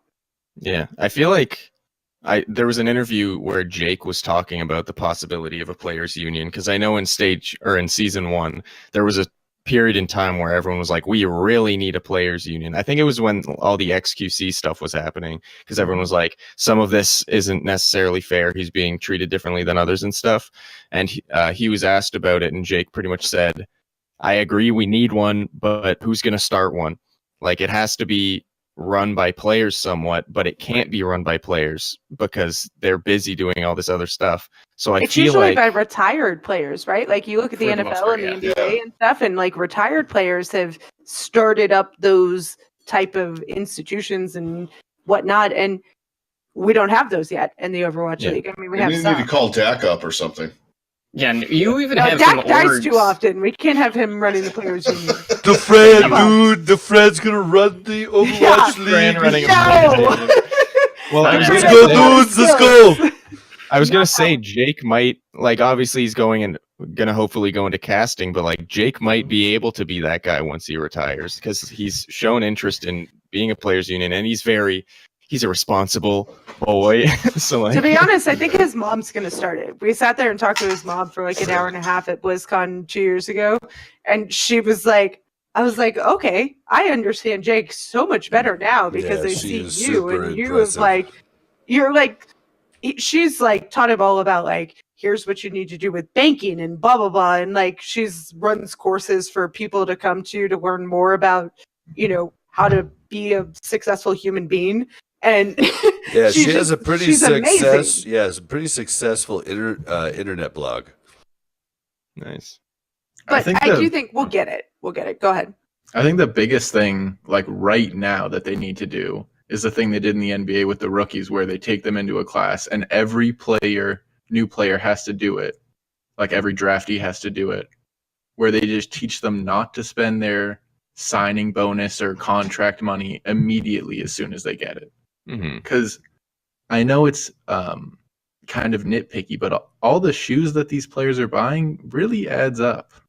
Like Yeah. Yeezys and stuff, because you know they're probably not going to wait in line for them, so they're buying them aftermarket, which adds another couple $100 to the price, and then they buy a couple pairs, and it's like Yeah. you do make somewhere between $50,000 and $100,000 on average, probably. So I just don't know if they're thinking about it that much. So Well, and I most think- of them don't have to yeah, pay and for they get room and board. room They and don't board, have to pay food. for meals. Like they don't have to pay for a lot. So like their real life experience is very minimal. Like most of them are living in a frat house, right? yeah, I remember. Or a mansion, if you see like what DeFran showed. I on mean, stream, most they're frat living, houses were mansions, right? Yeah, Like Sure. And just think about They don't really what have them in you Canada. would have Grocer. spent that kind of money on when you were 18. Yeah. I'm I- thinking about it right now. yeah. Adam's feel big like- Dufresne picture in the background. Yeah, this bad boy cost too much money, but but I'm glad I got it now because it was probably my last chance. But yeah, I feel like since it's all like a bunch of young guys and they're finally getting money for the first time, and like you said, they don't have to pay for food, they don't have to pay for housing or anything like that. They get transported everywhere they need to because they pretty much just play Overwatch and then go home and sleep. So like. their money's fun money.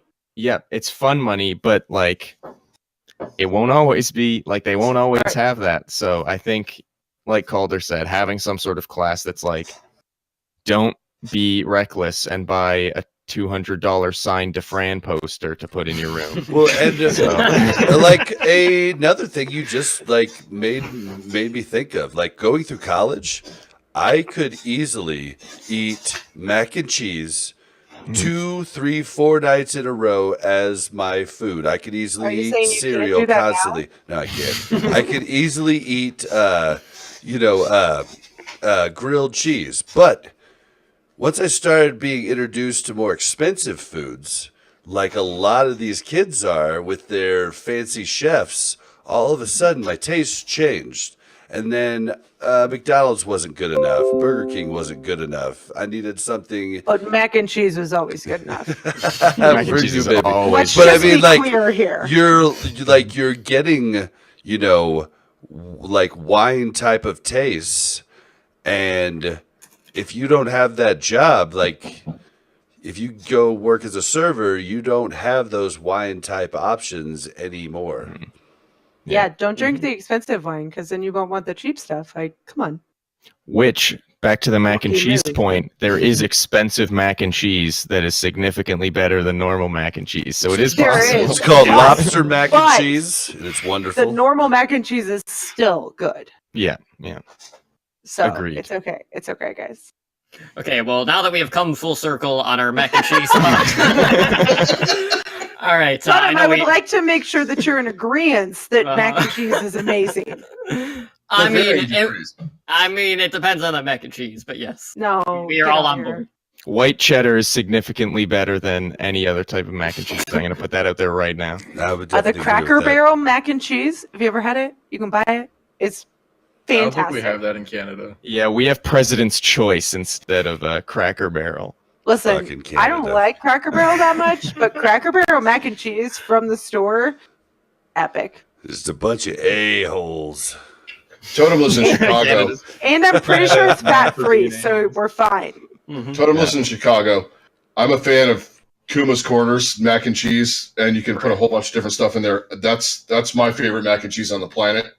But I mean, Blue All right, Box I'll go is with still just the pretty Blue good. Box, like Kraft mac and cheese, but and you it's have to place. make it with only butter, no milk, and then you have to refrigerate it for at least an hour and then reheat it. Best thing ever. I was with you on the butter part. Then you lost me. Well, Yeah, if I you don't like like it it more creamy, refrigerated. then yeah, definitely just butter, no milk. It makes it Yeah, if you don't like liquidy. dry noodles that are kind of cheesy. Yeah. Who goes, I'm really hungry right now. Let me cook this, and then I'm going to put it in the fridge for an hour, and then Yeah. maybe I'll... No one. Nobody makes mac and cheese for an hour later. But Like, the let's be beautiful honest. thing Like, is that I doesn't have happen. a wife that loves mac and cheese. So I'm like, all right, sweetie, stick some in the fridge for me. It's true. And then I just Now, reheat it, and it's the most glorious thing ever. And I get to eat it in its perfect state. Jack Sprat, his wife could eat no lean. I like it. Forget the rest. Together they clean the planet clean. I like how Totem tried felt to it like was wrap enough. up the mac and cheese I know. talk. We just no one nursery rhymes. Just take that next step. But anyways, to wrap things up, let's quickly just go But around really, and Totem. no, we're closing it out. So to wrap up, let's quickly just go around and let everyone know what we have going on in regards to our podcast and where people can reach us. So let's first start with the guys over from the Broverwatch. So what's been going on with you guys as of late, and where can people find you on social media? I guess I'm going to start. So you can find all of our information at thebroverwatch.com, where we post articles, and there's also all of our social media stuff there. Mostly our YouTube channel is where we initially post the podcast, and then it goes to audio places. But this upcoming week, we're going to have an episode where Calder and I each draft our own teams of players that are in a bad situation, which is pretty vague. So all outlaws.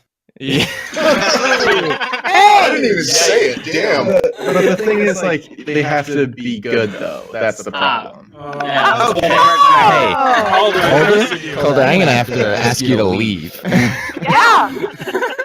I'm sorry, he got disconnected. Yeah. Oopsies.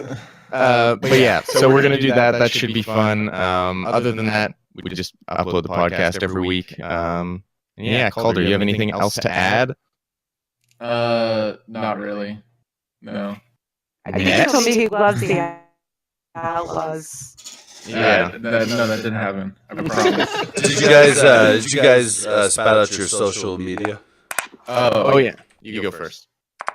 You can find me on Twitch, twitch.tv/Calder100. I may do a Minecraft stream that's too long sometimes. You did a 12-hour Minecraft stream. And then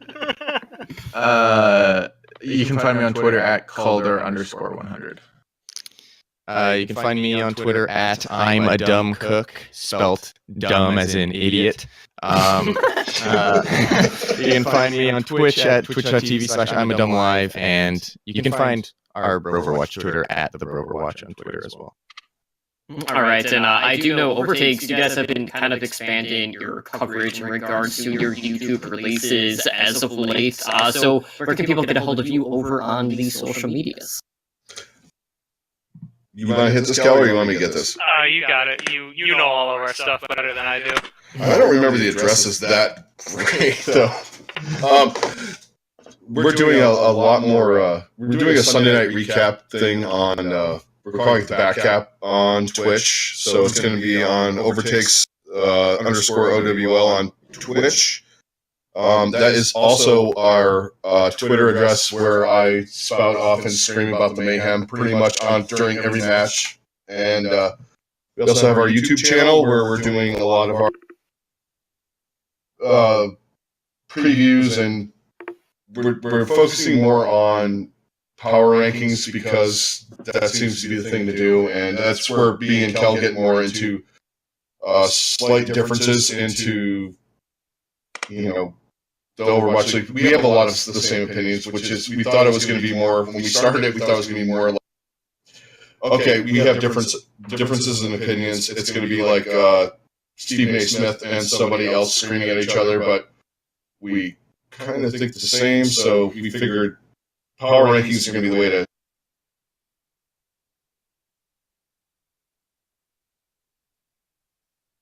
areas that we're doing stuff on, and we have a Facebook page, but We neglected it horribly. I hate Us Facebook, too, so dude. areas that we're doing stuff on, and we have a Facebook page, but We neglected it horribly. I hate Us Facebook, too, so- dude. Us Yeah. too. I don't know. That's the best place to see what we're doing and when we're doing it, because we post everything that we're doing on there. All right. Then we also have Blazzinbob and Melarina from I'll Recap. Where can people find you guys at? Do you want me to take it? Well, I was just going to let you do yours, and then I was going to do the Owl recap one. Well, you looked at me like I knew that. I'm not telepathic here. I'm sorry. You usually are. I know sometimes. You can find me on Twitter at Overwatch. That's about it. And I don't do Facebook. I don't do Instagram. No one does Facebook anymore. I try. And Your 50-year-old aunt does, but she actually, her name's Claudia. Do you know her too? she's probably about my age, so probably. Well, we can hook you up. Oh my I'm already gosh. married. All right, so you can find me weekly on OWL by the numbers. You can also find me weekly at Al Recap, and this week we are also doing the dreaded power rankings. I think they're dumb, but everybody else seems to like them, so we are going to do them. So we will be doing that Monday, and you can find me specifically and everything that I do on Twitter at Blazzin_Bob. That's BLAZZIN_BOB. Did you tell him about I'll Recap YouTube? Oh, I mean, yeah, the YouTube's been growing, but But yeah, let me we're take this. mostly in We have the audio player space. interviews. We have player interviews on YouTube at our YouTube.com/Al Recap. YouTube.com/Al Recap. Okay. Yeah, we have player interviews weekly during the stages. Those are fun. And those will be coming back. Just you can't really get them during the finals and stuff because it's all press conferences. So. All right, and assuming Julian is still with us, even though he's in I'm the alive. video abyss, he is here. Oh, you're alive! Yeah. Bro, if I can just give a quick shout out to I hate a certain cable company that starts with a C. So CenturyLink? Sure, it's not Comcast. Oh, it's not Comcast. No. It's I either hate you, Cox CenturyLink Digital or Cable. Thank you. Comcast. Or Cox. Cox is the worst. Cox I hate Media. it. Yeah, so- shit talks Lambo's company. Slambo, I hate you and your team and the cable company you I'm represent. pretty sure it was Clip it, Slambo's chat. fault. Clip it and send it to You know Slambo. what? Cox has been so bad to me tonight. I'm glad DeFrank got kicked off the reign. Whoa. All right.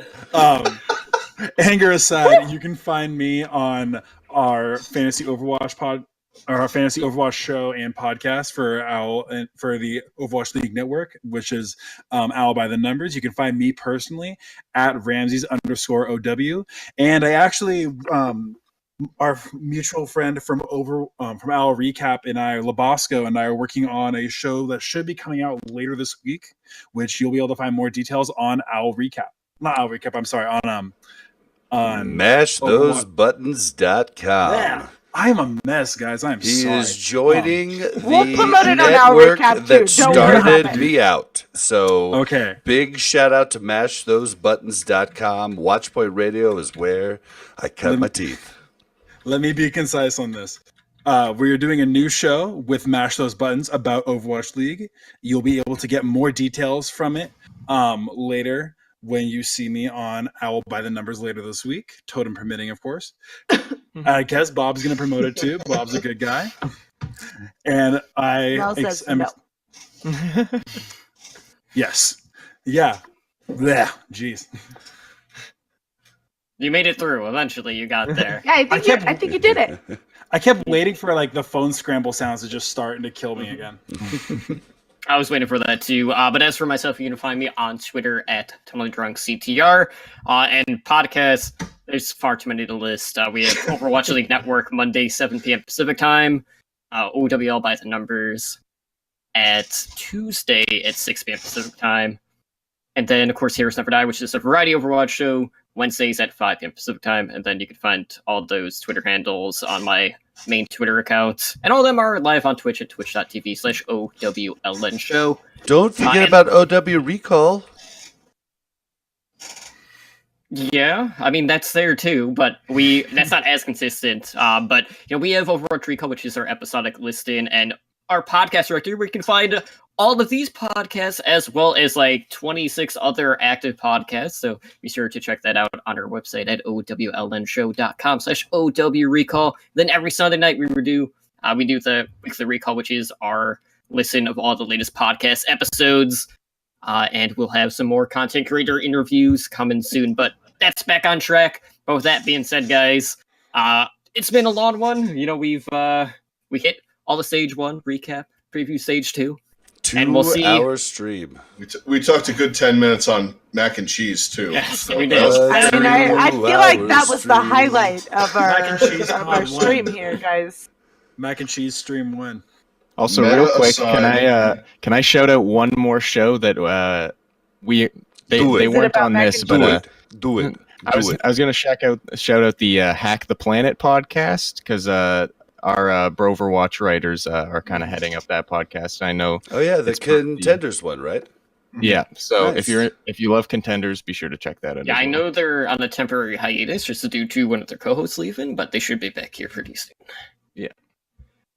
But with that being said, guys, thank you so much again for hanging out with us all tonight. Again, this has been our first of potentially more podcaster roundtables. So who knows? Maybe we'll do it again after stage 2 and stage 3 and We'll stage see 4. who comes back. We'll see. I'm in. We'll see. Mac and cheese for everybody. I Next took everyone to episode, we Temple. talk about BLTs. Yes. Oh, The meta could change from mac and cheese to BLTs. It could happen. I'm out. We'll see how the meta shifts, but I personally think bench. that it's going to go in more of a taco route, but we'll see if But the mac and cheese meta Listen, do you listen, make there's your like a grilled brisket- cheese with real cheese or American cheese? Listen, there's like a brisket mac and cheese at the Guildhall in LA by the arena. Oh yeah, dude. The It's to Guildhall die food for. is to die for. Man, And on that note, guys, Not going to go into the tacos in LA? nope, we're not going there. All right. Okay. OT I feel Kel, like thank you since- for the follow.